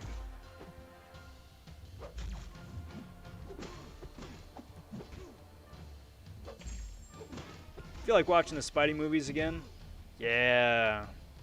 If nothing else, for the Danny Elfman score. Danny Elfman score, friggin' hands down. I will say this. Okay, as my cord cuts out again. There are a few composers out there that can completely take over a movie with a soundtrack, right? So like Hans Zimmer with his Joker score in Dark Knight, right? Fantastic. The score dominates the scene. John Williams for the Superman suite completely owns the score, the movie and the scene, right? Danny Elfman's Spider-Man intro bit and just the intro sequence in the first place, top notch. The fact that Danny Elfman did both the Batman '89 score and the Spider-Man score and have them both be like best of the best. Kudos. I strongly disagree with Danny Elfman when it comes to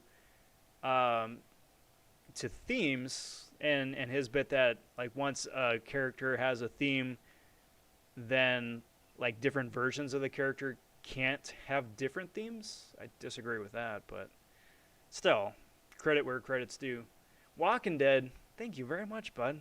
Walking Dead sitting over 5 pounds saying Toby's the best all around. I 100% agree. Then again, I think a part of that, I will say this, I'm a bit biased just because Toby was my first Spider-Man. And they're, so is saying that about your first time, right? But thank you very much, bud. Thank you very much. Let's get you up here on the wall of honor. Thank you kindly, bud. Thank you very, very, very much. Noah saying, love the special 3 animation. Yeah, me too. It's a fun variation too, having throwing a special 3 and then eating a special 3. Definitely appreciate the added TLC they gave to it. My Court is so much fun. So sorry the video's cutting out again. I'm Walking Dead. Thank you. Thank you so much. I really appreciate it. I really, really appreciate it. Wait, Rob, what if when the enemy does a third attack in you and then the enemy gets the tier 4 catalyst in his inventory? Wouldn't that be something? I mean, that's kind of in the same vein as like Yondu saying like anytime he hits you with the arrow, he like takes your units or something. Like that'd be awful if that's how it actually played out in real life, but would kind of be cool at the same though too if you use it offensively. It's taken me over 30 crystals to get Cat Beardo, but got some other good champs along the way too, so no complaints. Nice, Falcon.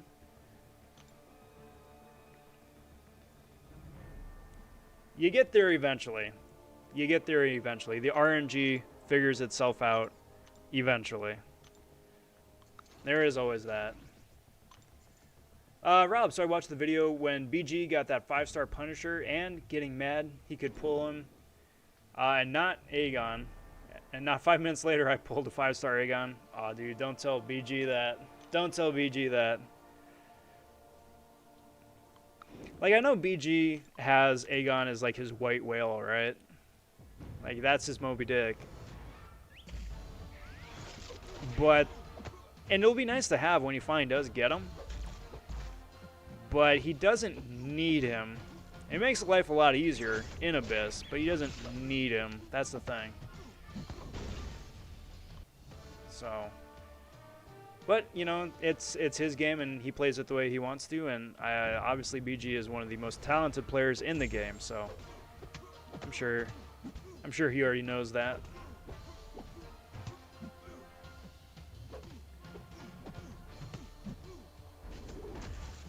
Danny Elfman intro on Spidey 2 summed up all of the first movie without any words. 100%. Plus, it sets the tone for the second film, too, by introducing the Doc Ock theme. Well, I mean, introducing the Goblin theme in the first one, introducing the Doc Ock theme in the second one. And then whoever the composer was on the third tried to imitate Danny Elfman's style, but kind of got lost in the weeds a little bit.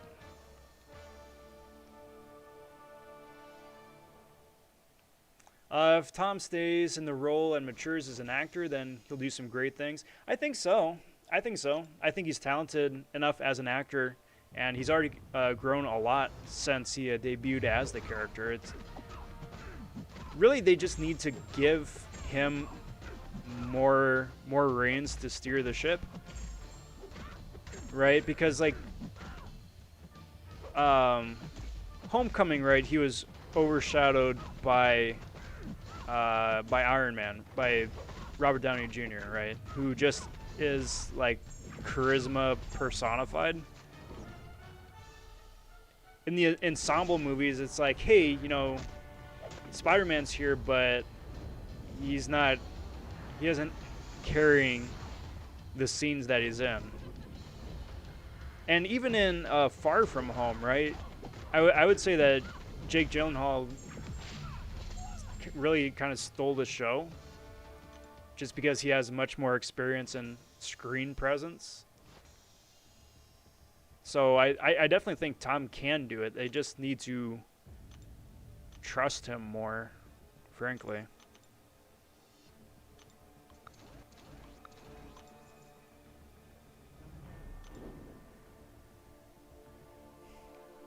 I just want a proper Hulk movie. Mark Ruffalo standalone or something. All the preceding Hulk movies are awful. Yeah. Like, he's going to be in the new She-Hulk show. So it depends how they continue on his character. But I would like that too. I mean, Mark Ruffalo is a very good actor in his own right.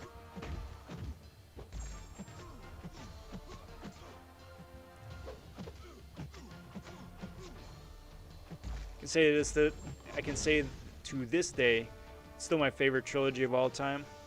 There you go. There you go.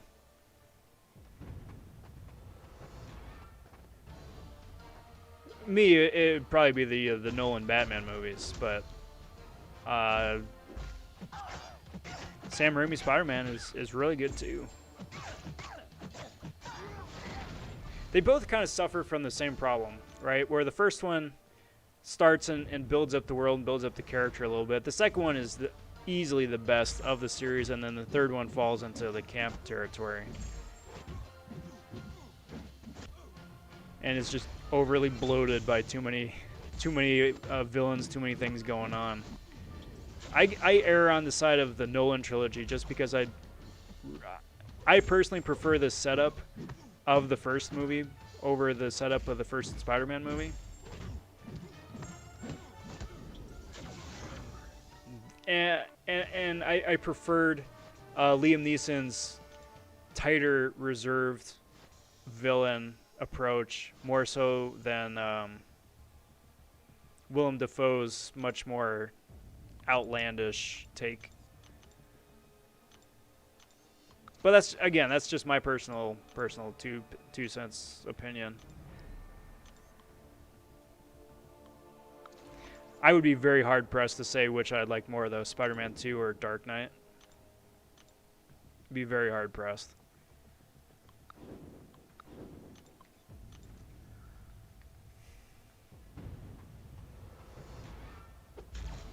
Yeah, no, BG's got an unawakened Aegon, which is awesome. But in a grueling gauntlet like Abyss, he really has to be awakened. Even at Sig 1, he's got to be awakened.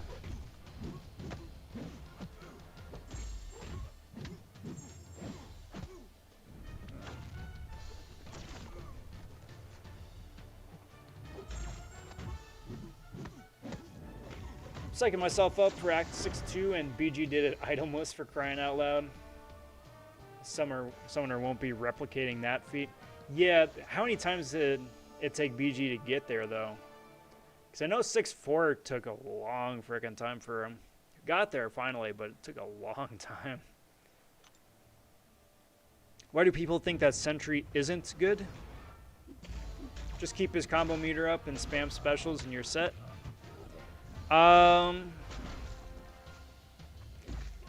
The thing I don't like about Sentry is that he almost requires Sig 200 to really capitalize on what Sentry can do. And then even still, it still falls back into a bit of an RNG fiesta. That's my personal beef with him. Because, like, if you got all the ramp up on one fight, right, you still have an extremely high chance to lose all that progress you had on the fight previous and start back from square one at the next fight. unless he's Sig 200, and he's a tough champ to get there.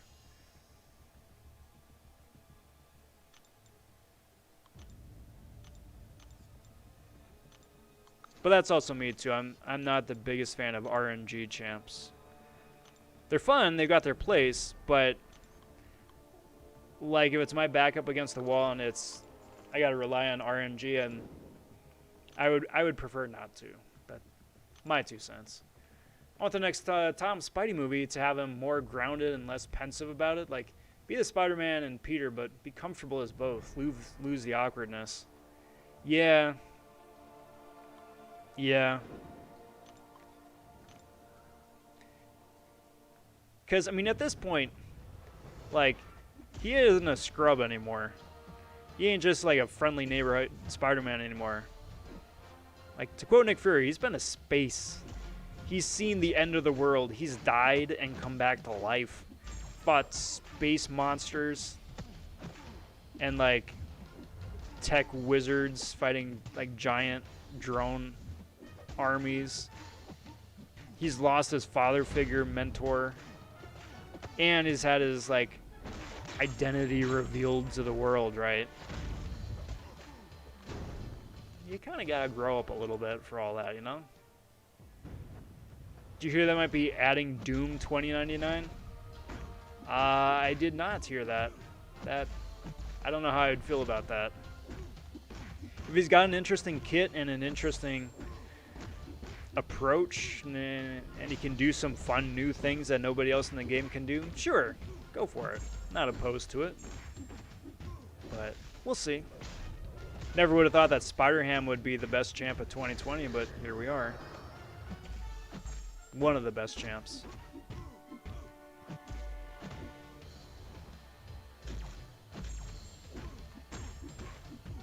That's so silly.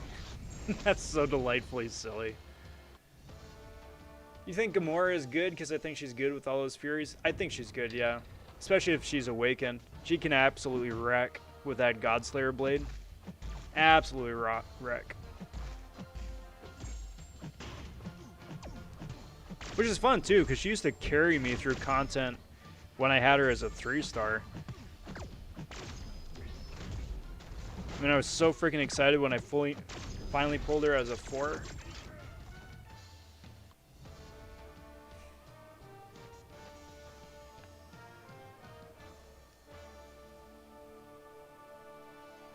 Favorite midnight premiere experience? Dark Knight for me as well. Dark Knight for me as well. I was so excited about it. I bought tickets for me, my girlfriend, my best friend, a couple other people. I was like, we're going out. We are going out. We are seeing this. And it was amazing. I went into it completely blind, right? I was still on the fence about whether Heath Ledger could pull off being the Joker. I mean, Nicholson was so iconic. Hamill was so iconic. And who's this guy, right? And as soon as I walked into the theaters, right as the last film was ending, and you walked in and you knew something was up, because like the crowd was still very much into it. It's like there's a bit of like a somber tone too, and I was like, oh, what's this?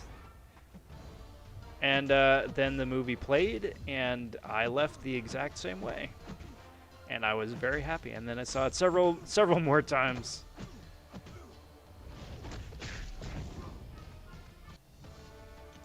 Worst midnight experience was Spider-Man 3, because again, went into it completely blind. Coming off of still having the high at the time of Spider-Man 2 being my favorite superhero film, period, ever. And expecting Spider-Man 3 to be the exact same way. And then I wound up sitting directly in front of a group of 5 dudes stoned out of their minds, just destroying the movie. Which I already, as I was watching it, was just not thrilled with. But those guys behind me just absolutely killed it. Sad day. It's probably one of the reasons why I still don't have the highest opinion of it, I should say. Would Domino be considered an RNG champ? Yes, 100%. That's why I'm not a big Domino fan. Maybe she gets lucky, maybe she gets unlucky, maybe she gets a crit, maybe she doesn't. Way too much RNG for my liking.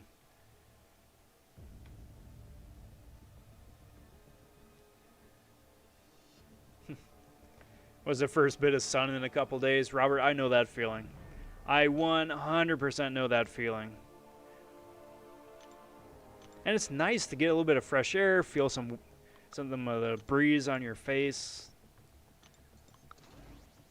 Be like, oh, hey, the world is still spinning out here. That's nice. Reaper stopping in and saying, what up, Shoe? What's good, Reaper? How's it going, bud? Hope your Saturday night is going well. Whatever day it is, I have no idea. It's almost Sunday.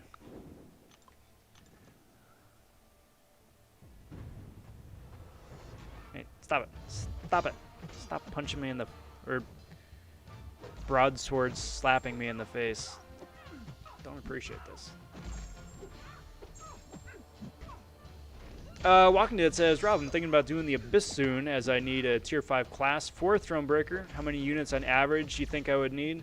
3,000 if you want to do bare bones, 6,000 if you want to play it safe. The more 4-hour crystals you have saved up, the better. Definitely go through and do as much of the Halls of Healing now as you possibly can. And it also depends on how many of the horsemen you have available. Obviously, you don't need all 4 horsemen. Frankly, you don't need any horsemen. But horsemen is so far the easiest, straightforward way to do the easy path of Abyss. Which was worse, Spidey 3 or Green Lantern? Green Lantern, I think, just because so much of it was CG.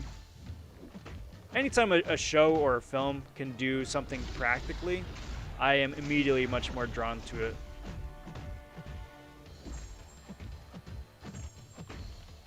One of the reasons why I love Matrix 1 as much as I do, because most of that is practical with some added CG for, for razzle dazzle. And the reason why I love Matrix 2 as much as I do, because so much of that was practical instead of CG. But as soon as you get to, like, a couple of actors, as soon as you get to The Hobbit, say, after coming off of the Lord of the Rings trilogy, and it's effectively just actors talking with tennis balls in a green room, it doesn't compare. It doesn't compare. It's getting better, but not there yet.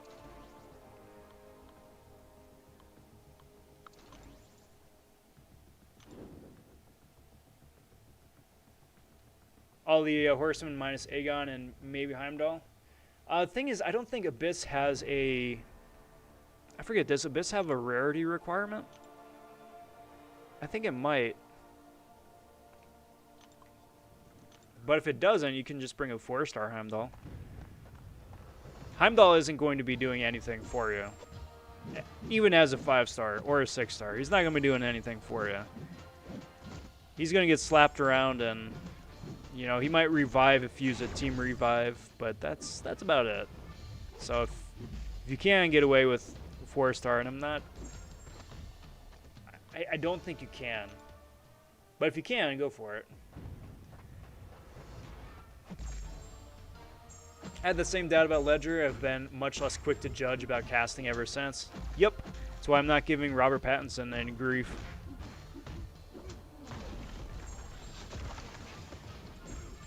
I'm like, dude can act. Dude can act. And I'm not going to hold his previous roles against him. I mean, heck, didn't hold a Fantastic Four against Chris Evans either. No, and say, which champ would you consider the best in 2020?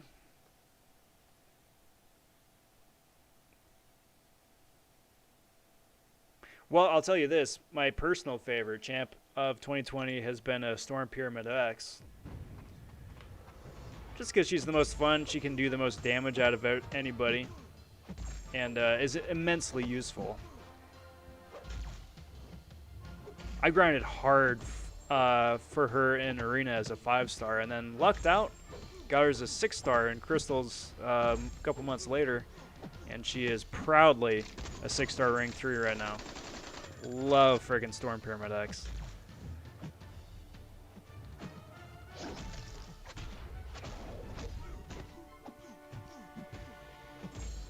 You're about Chris Evans voicing Buzz Lightyear? Yes, I did. For those of you guys not in the know, that was one of the recently revealed upcoming Pixar movies. It's called Lightyear. It's the story about the original Buzz Lightyear before, as an astronaut, I'm assuming. And then they just spin the toy brand off of the character, so. We'll see.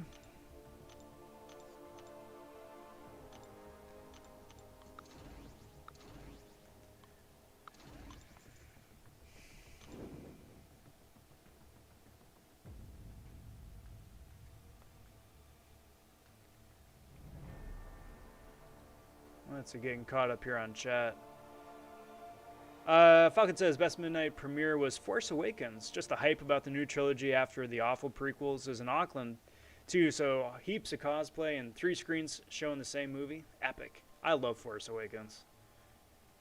I still do. Force Awakens was such a wonderful experience leading up to the movie. I enjoyed the heck out of the film. I love the casting all around. It was a very good setup, which is good. That's exactly what J.J. Abrams does best. He is immensely talented at setting up a fantastic groundwork for future expansion. He just sucks at sticking the landing. Whether it's on film, whether it's in TV, he starts off strong. He starts off really strong. But after that, I'm not talking about just Rise of Skywalker. I'm talking about like going back to like Lost, right? Amazing setup, amazing premise, and then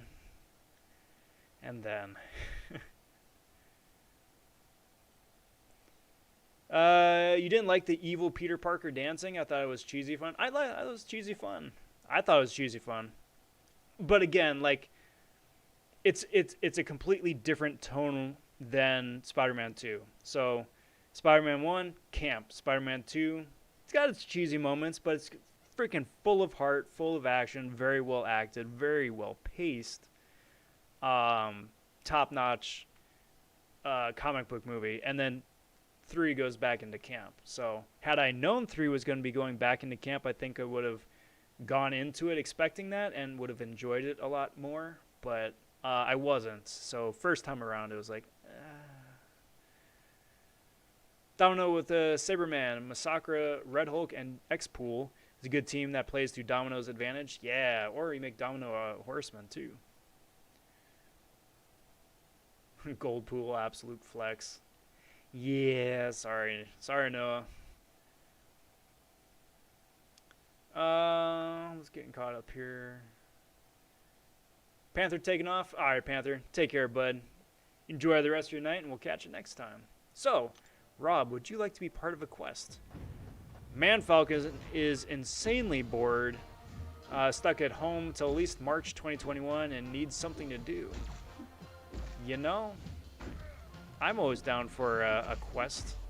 A heroic quest. We're off to find the Holy Grail. Something like that. What's the target for 1 to 5? First off, what's up, Samuel? 1 to 5 is probably about 23, 24 mil, probably. Ballpark. 25, I think you should definitely be safe, but 22, 23 usually. All right, Noah, if you're taking off, take care as well. Hope you have a most excellent evening. Enjoy the rest of your weekend, and we'll see you next time. People's Champ stopping in and saying, finally the champ has come back to vonShoe stream. What's good, PC? Always a pleasure, bud. How's it going? Please explain the use for Storm X. I've got her duped, but I haven't seen the appeal yet. Well.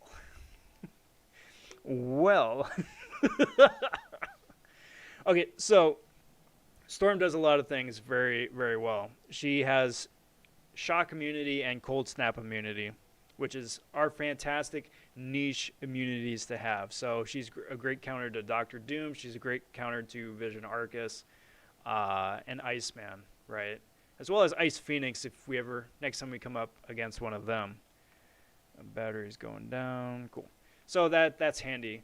When she's in the Ice Tempest, she can proc Cold Snap, which means that she can prevent opponents from evading. So if you've got annoying Spider-Folk champions or Nightcrawlers or Mr. Fantastics or SpiderHams or Night Monkeys or Hit Monkeys who can evade, you get a Cold Snap and they're done.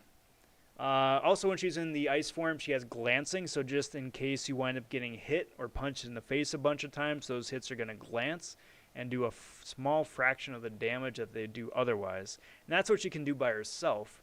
If you pair her up with Guardian, any flavor of Guardian, her block proficiency is basically 100%, so you're going to be having a right good time, taking practically no damage, getting slapped in the face. That's awesome.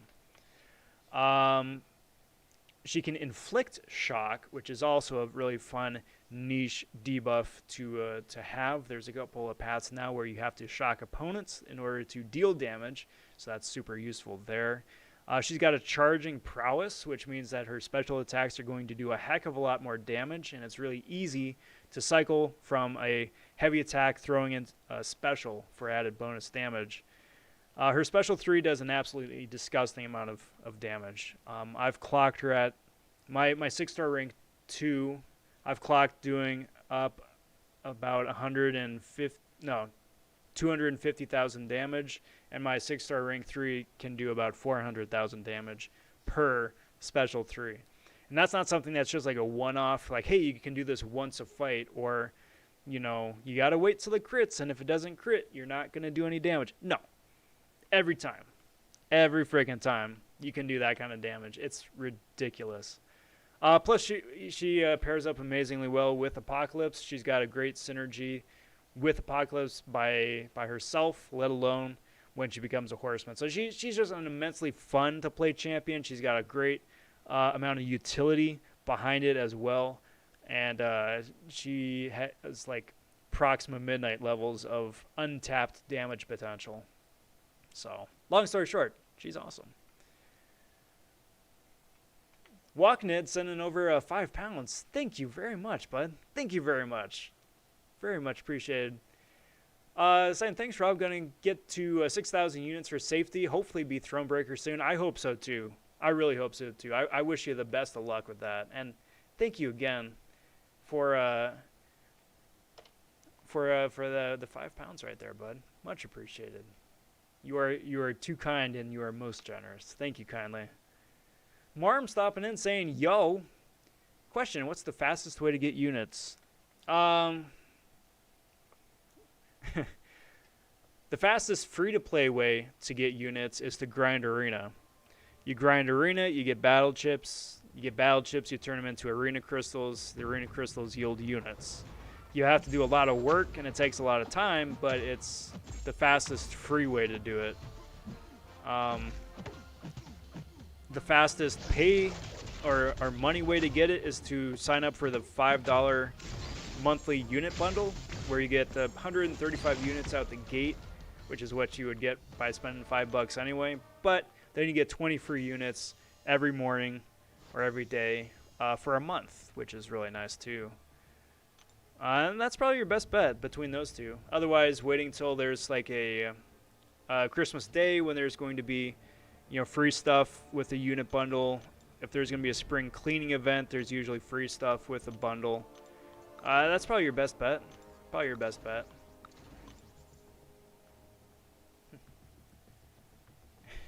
PB says, whoever's talking smack about Spidey 3 might throw some dirt in your eye. I'm not bothered. I'm wearing glasses. I'm gonna be good. I'm gonna be good. Yeah, you got it, Robert. I love talking shop. Anytime I can talk up Storm Pyramid X, I am more than happy to. She's my second favorite champion to play in the game behind Elsa, so anytime.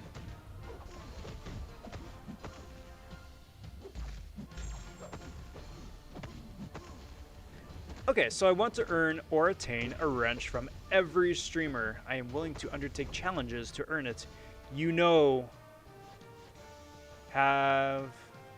Have some fun with it. Can be in-game or in real life. You can decline, of course. Thoughts? I am most certainly willing to put you up to a challenge. I gotta think of it first.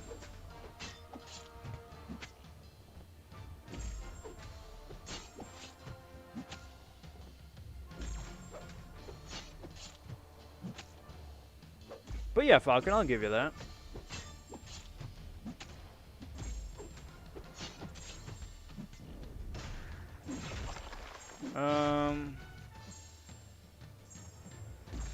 I'll think on it though. I have to think of what a fun challenge would be.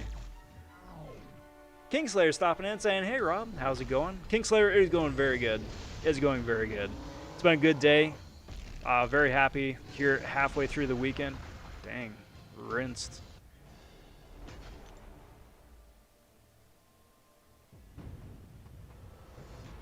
I mean, that wasn't gonna go well either which way. Like, even if I survived that special 3, the freaking incinerate damage at the end would have just, and did, melt me.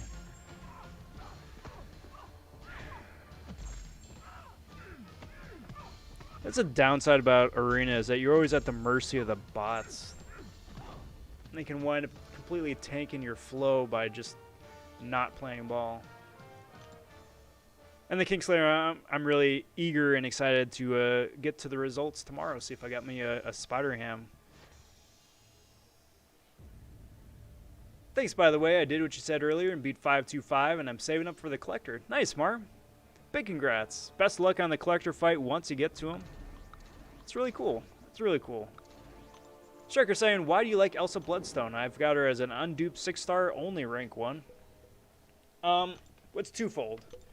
First, for a shameless plug of the evening number 2, do invite you to check out a couple of the videos I have on my channel. I wound up doing like an Elsa Bloodstone appreciation week a little while back, and I posted a string of videos kind of going over some of the really cool things that she can do in situations where she really shines, right? Including like a sub 5-minute takedown of Labyrinth Red Hulk, 2-minute takedown of Realm of Legends Winter Soldier, situations where she can use her in like a half-hour video basically where I go over all the different cool things that she can do. So do check that out for a bit more long-winded, in-depth take on it. But long story short, she is an immensely useful utility character that can deal a heck of a lot of unique damage.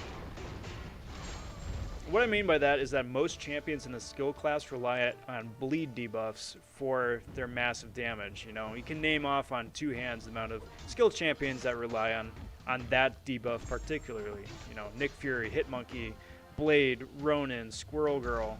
All those guys are great champions, but they're all completely hampered if they run up against someone who's either debuff immune or bleed immune, right? Elsa's one of the few champions that doesn't. And the two debuffs that she does have access to are very, very useful between Incinerate and then Cold Snap. And not a whole lot of champions are immune to those, so she's very situationally useful for that. Like, she can get around a lot of other annoying immune champs that way. She can cycle through and apply those debuffs very easily, as well as add multipliers to the opponent to buff the damage output of those debuffs. Obviously, like I said, because she gets the cold snap, then she can reduce and prevent evasion and some of the annoying evade defenders, which is very helpful. She can shrug off non-damaging debuffs, which is fantastic going up against annoying champs like Invisible Woman, Reed, Void, SpiderHam, and a bunch of others, right? As well as being able to shrug off some node debuffs as well, you know, power lock and stuff like that, which is very cool, very nice to have. She's got that passive evade, much like Mordo and Wasp, which is super useful and helpful. And you can play her both with the damage masteries and without. So where some champs are completely hampered if you have damage masteries on, or inversely can't do any damage unless they have them on. She shines with both. It's a slightly different playstyle, but you can do massive amounts of damage either which way. It just requires, you know, like I said, a slightly different playstyle. Plus, if you throw the special 3, she gets a bunch of cruelty, which adds to her damage, and then you can keep the cruelty up by playing, you know, basic Elsa rotation anyway. So all around, she's a really fun champ. She's a really useful champ, and bypasses a lot of the shortcomings that the skill class has. So awesome champion, awesome champion. That's like a 5-minute long-winded short version, but yeah, she's awesome, and her prestige is pretty decent too. Thanks, Rob. It actually means a lot to have a purpose. Take your time to think of a worthy quest. No rush. You've got till at least March. You got it, bud. You got it.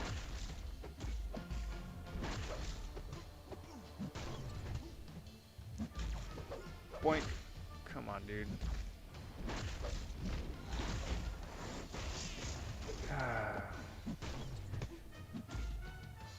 Get off of me. Freaking Bugman.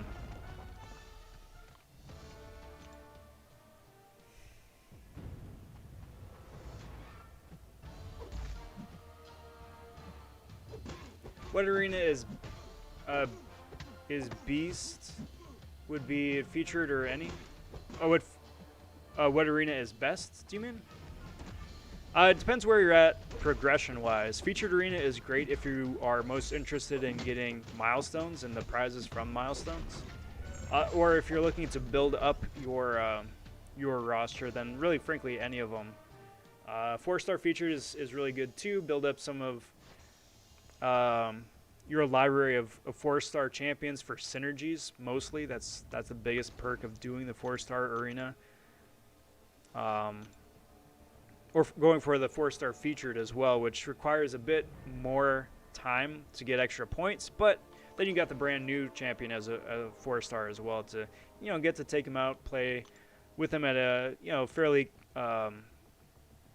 competitive level, and still have access to the new synergies that come with them. So, but really, again, it really just depends on whatever your progression is. Like if you're still working on your first 5-star, then yeah, 4-star arena 100%. Get more arena fodder and you know, get a couple extra characters to play with too.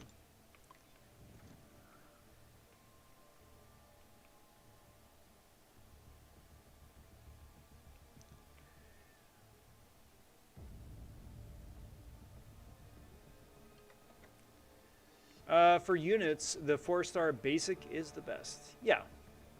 Yes. Thank you. Exactly. Turn attain a wrench from every YouTuber I am subscribed. The list is over 50. Well, I wish you the best of luck with that. I wish you the absolute best of that.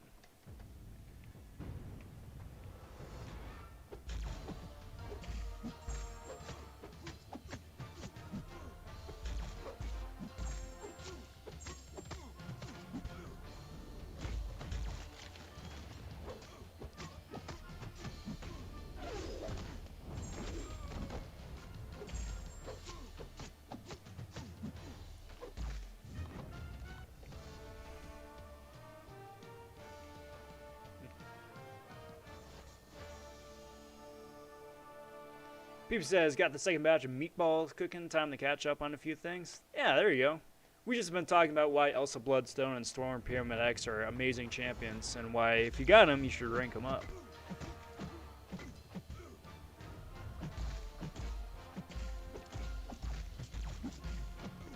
Panther says, I need to... Oh, that's an old one.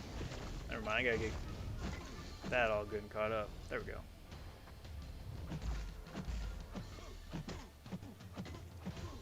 Any chance to give tips on 526? Sure, just like the chapter in general, or like which is the easy path, or who to bring, or what specifically?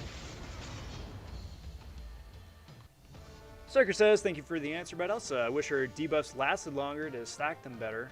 Also wish she could proc a tiny bleed on herself on command so she could activate her degen whenever you needed it. Yeah, but that's where the damage mastery really comes in. So if you're running double edge, she starts the fight with that degen active, which makes her super useful for Alliance War defense. But if you're running through, you know, low level monthly quests and you're just like, you know, trying to burn through a quick auto fighting, she's like your go-to because that degen does most of the work for you. But yeah, that being said, it'd be really cool if she had like a non-damaging passive bleed she could proc on herself. And because it's passive, she wouldn't shrug it off.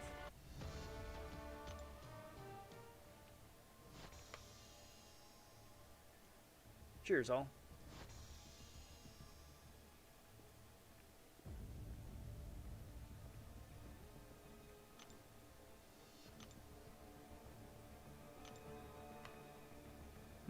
Peep says, I vote Man Falcon for mod all day. Number 2, easy challenge. Get BG to rank 3 Elsa before Aegon. Number 3, if Rob has a daughter, her name will be Elsa Bloodstone X vonShoe. There you go. You heard it here. You heard it here first, folks. That's the one. Alright, do that. Let's go check out 526. Jog my memory. Book select. Book 1. 5, 2, 6. These guys.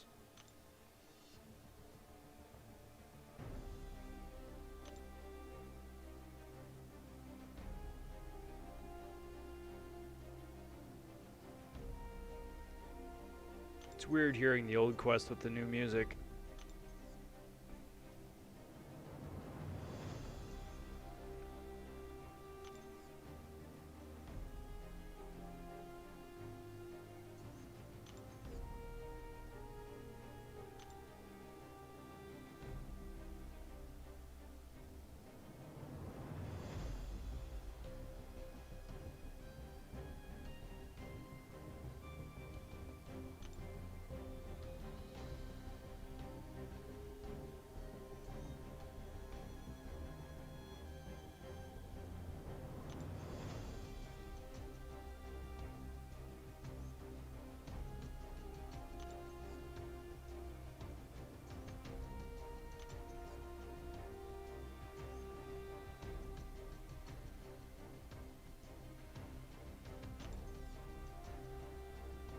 Yeah, okay, so it looks pretty straightforward all around. So for this one, let's see here.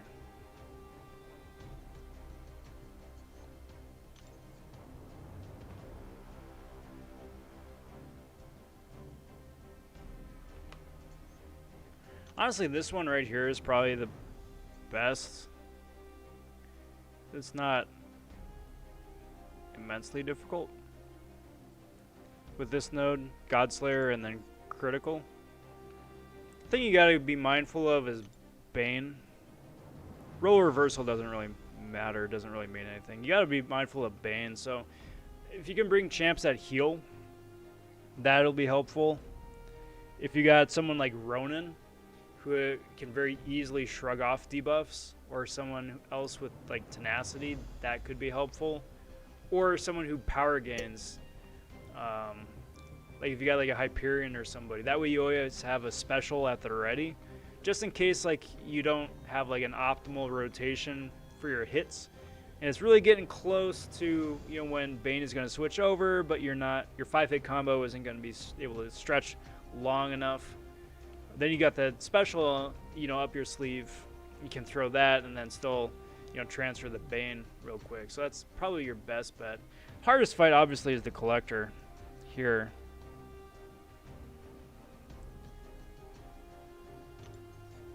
And the Collector is super annoying, but at the same time, too,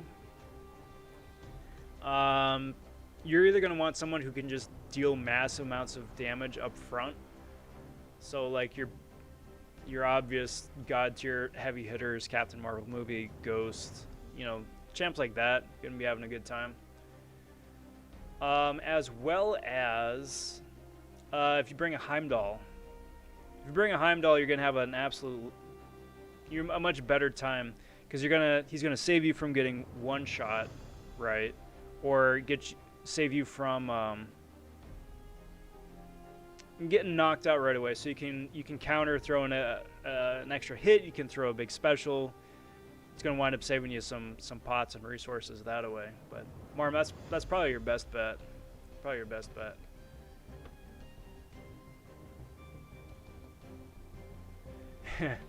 PC saying, do you turn into Professor Rob vonShoe only on Saturdays? Yeah. Only when the moon is waxing. Or whatever it is right today. I don't know, I didn't look outside. Whatever the moon phase is right now, that's when it happens. Andy says, what are we looking at? Well, we're looking at 526. Which path is most straightforward? And kind of what to expect when you're expecting to go up against the Collector fight right there. Go away, I don't want to do book 2. It bothers me that it just auto-populates you into book 2. It's like, no, I don't want to do that. I don't want to start. I don't even want to be here. Get me away.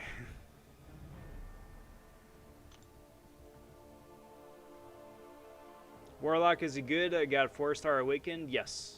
Warlock is amazing. Okay, so let's see what we can do here. Sure, why not? Let's have some fun. Goateed man versus goatee man. Bald goatee man versus bald goatee man.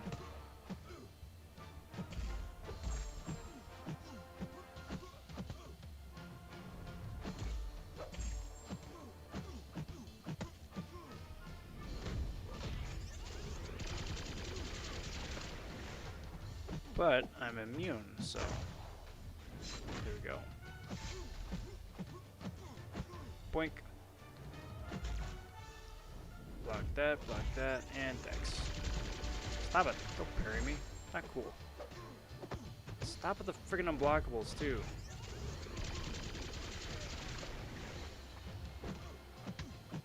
Silly Nick. Took the Godslayer path and got carried by Nick my first time doing the Collector. There you go. And he says, bit of a late stream today. Yeah, honestly, I only looked down at the time and saw what time it is.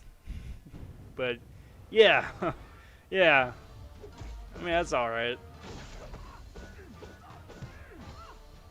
I mean, if you guys don't mind hanging out. But, I mean, I probably will start wrapping it up in the next, I don't know, 20 minutes or so. But for now. Be cool. Best advice for Collector. You are already KO'd. Stop trying to stay alive and just deal as much damage as you can. Yeah, pretty much. Pretty much. Fair advice. Very, very fair advice. Boink.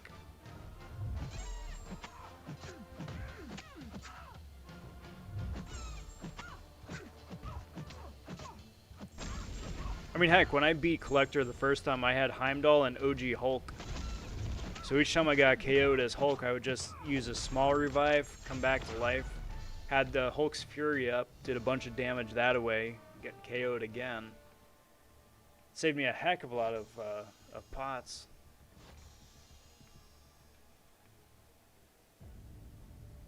I think Godslayer is probably the best path for that, because, I mean, if you're playing smart, you're not going to get hit anyway.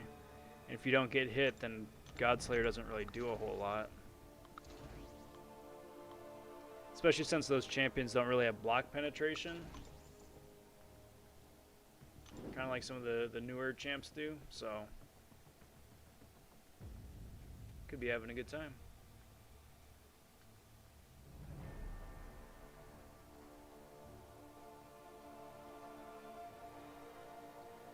Let's do that. Let's do this. And this, and this, and this.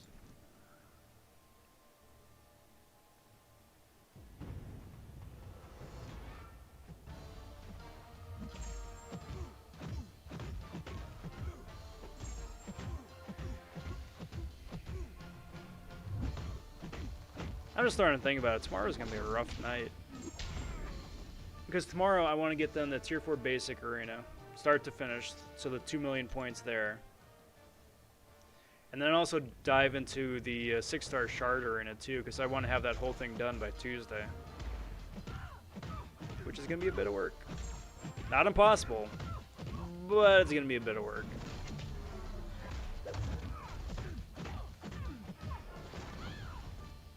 And then let alone even trying to attempt like the 5-star one of that. Tom Twin says, your device on fire yet? Yes. I've been tapping the screen so much, the kinetic energy is kicked up to such a degree that it's actually starting to melt the plastic, and that's how you know this stream is absolute fire, guys. Absolute fire. Marm says got Heimdall and Sparkles. Cool. Throw in a Nick Fury there and you're going to have yourself a good time. But I don't know who to switch out. I've got Nick, White Widow, Surfer, Hype, and Aegon. Thoughts? You're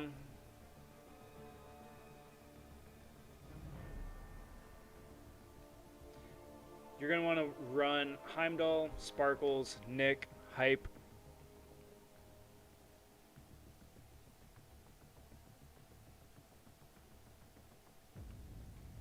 and Aegon. And you're going to want to ramp Aegon up to at least like 100 hits. And the reason you want to bring Aegon with the Heimdall is that once you get hit, Aegon's going to get and proc a bunch of those Furies on himself. Heimdall is going to keep him alive long enough to benefit from it. But once you get hit, once you get Heimdall saved, you're going to have all those Furies up, and then you can go ham on Collector and deal a bunch of damage that way before he winds up KOing you. But, I mean, then again, then you can just, you know, use a small revive, bring Aegon back to life, and then lather, rinse, repeat. Probably be best suited doing it that way.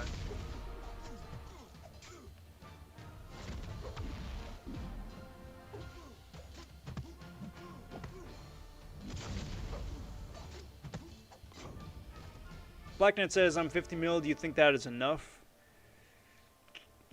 I'd like to think so.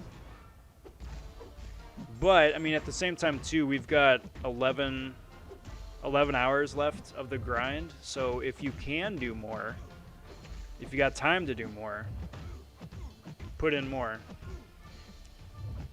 My mantra and my rule of thumb for arena grinding is it's always better to be like 10 million points above the cutoff than like 1 million points below it. So it's up to you and however your schedule plays out. But if you got the time, definitely go for it. Oh, sorry.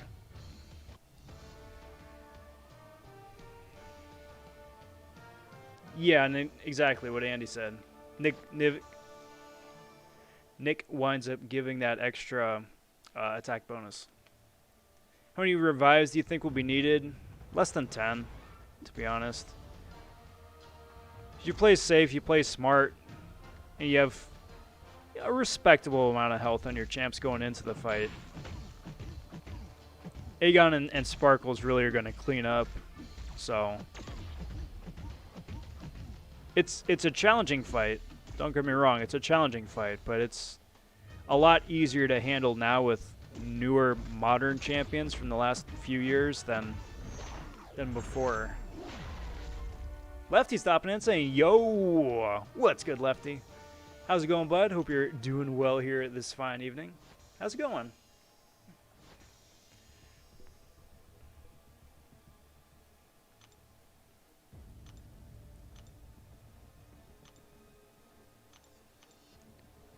Do that. Do that. And do that.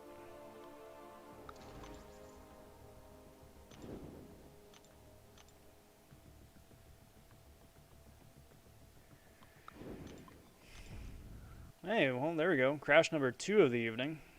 That's fun. That's always a good sign. Well, first one crashed at the, what, hour 2 mark? So, second run is actually pretty good. That is actually pretty good. Got an extra, what, hour 20 minutes and change, so that really helps the average.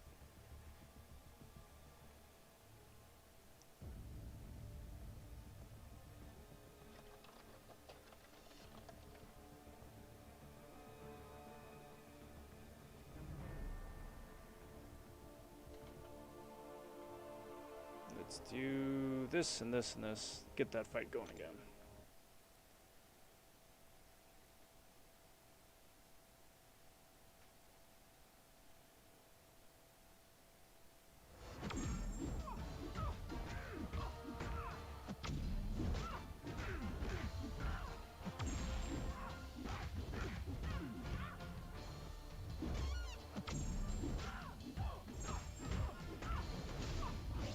Punch that.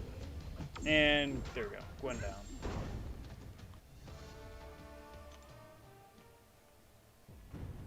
Yeah, but Lefty, today's been an excellent day. A most excellent day. It's been busy, it's been restful, it's gotten a lot of good stuff done.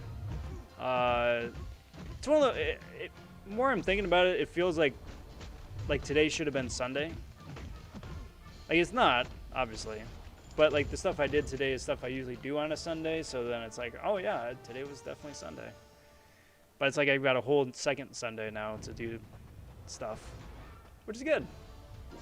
I always got stuff to do.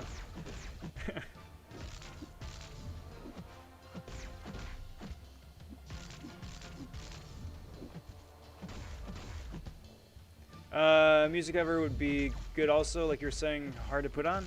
Not hard to put on, I just want to put something on that's catchy, that's easy to listen to, but also wouldn't get me a DCMA copyright strike, preferably. And I know there's a bunch of stuff out there, I just need to actually, like, get off my duff and go look for it.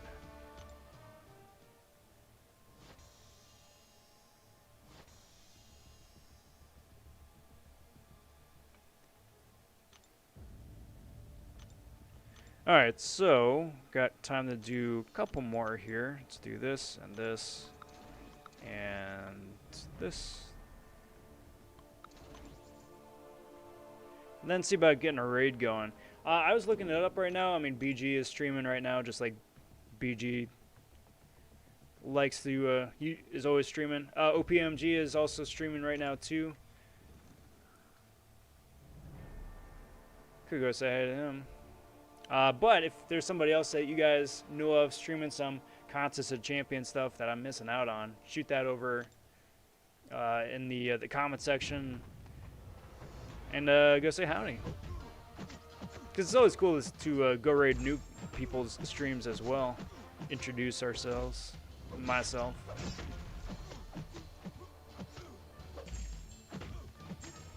Just listen to Dave's songs. Yeah, I mean... Yes.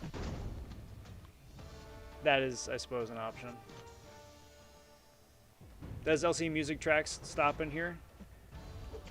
It hasn't stopped by yet, but I do know that they do offer their musical services. And that's a popular option too, for sure. Just break out the harmonica and you can play the game and music at the same time. Yeah. I'll just be Rob Dylan.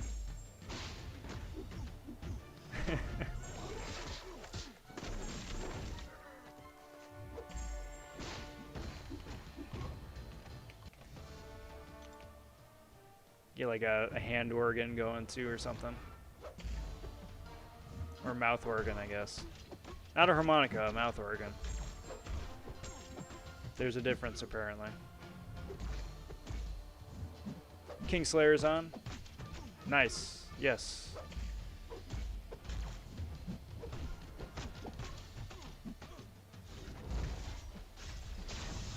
Boop.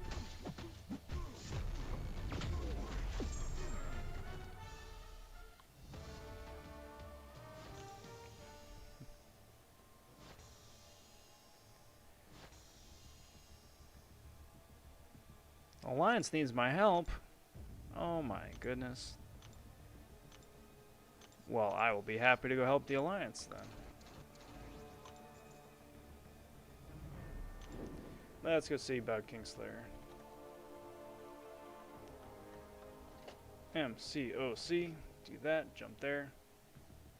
Do that. Is he live though?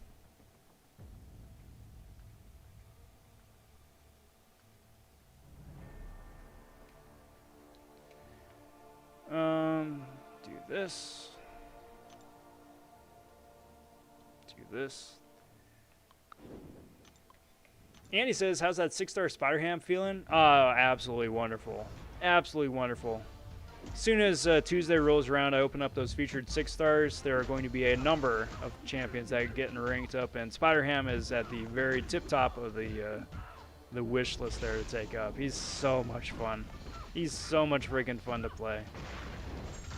Just like the fact that he's such a silly character in the first place, and his animations very handily reflect that.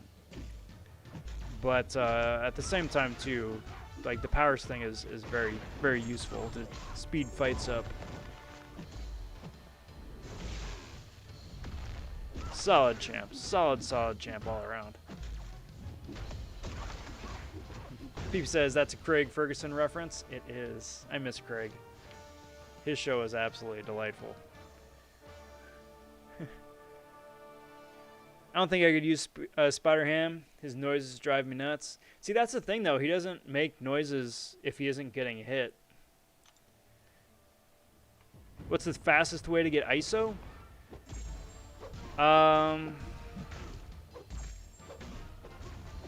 Probably by running quests, I think. Because some paths and quests have ISO just sitting on the paths. If you get quest crystals, most of the time they contain ISO as well. That's the fastest free-to-play way to do it. Fastest way pay to win is to spend units, pop open character crystals, and for each of the dupes you get, you wind up getting a bunch of ISO that way to sell.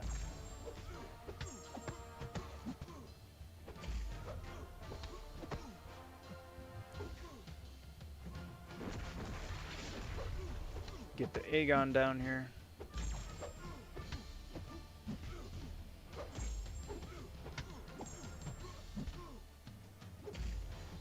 Kicky, stabby, swingy, punchy.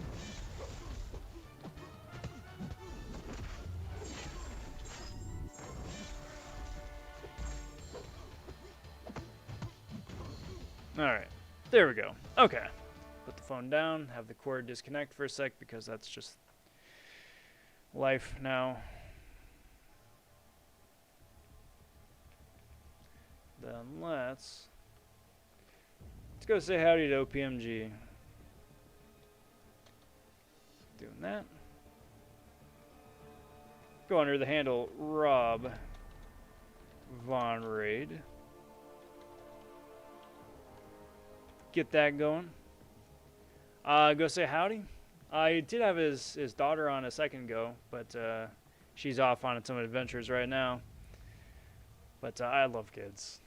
Anyway, guys, that is going to wind up doing it for today. I'm sitting at 43 million right now. I'm going to probably put up another couple million when the champs refresh in the morning and hope for the best. I want to thank you guys for watching, for hanging out here the last couple and a half hours. It is always a pleasure getting to chat with you guys, and it's the highlight of the stream, frankly, getting to chat with you guys. So cheers. Kudos to you. I want to say a big welcome, a big thank you again to Walking Dead for the 10 pounds. Much appreciated, bud. You are most generous, and I am very, very thankful. Very, very thankful. Rashav saying, quick, can I get SpiderHam for 1.4 million beginner bracket? That's gonna be tough, bud. That's gonna be tough because there isn't a track record for beginner bracket cutoffs. Nobody there isn't a reliable history of that, so I don't know. I can't comment. I don't know. If you have time to put up more points, do keep putting up more points. Definitely keep putting up more points. And then hope for the best, frankly. It's crummy advice, and I'm sorry I can't do you better, but like I said, there just isn't the information out there for that.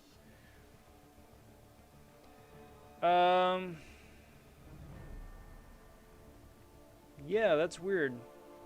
There should be a link. Should have been a link.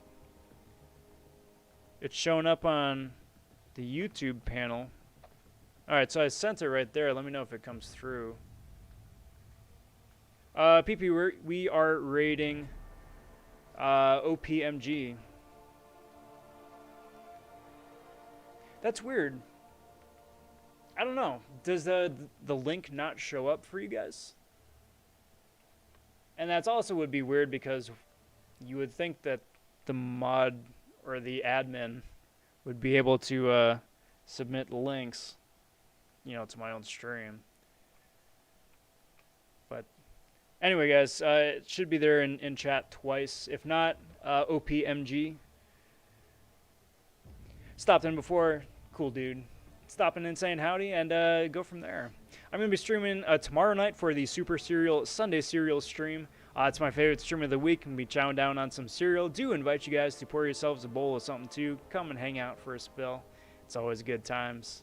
If you could like the video, subscribe to the channel. All that stuff helps the channel grow, and I do very much appreciate it. But until next time, everybody, take care. Talk soon. Stay safe. Brain fart right there. Stay safe and be well, everybody. Bye for now.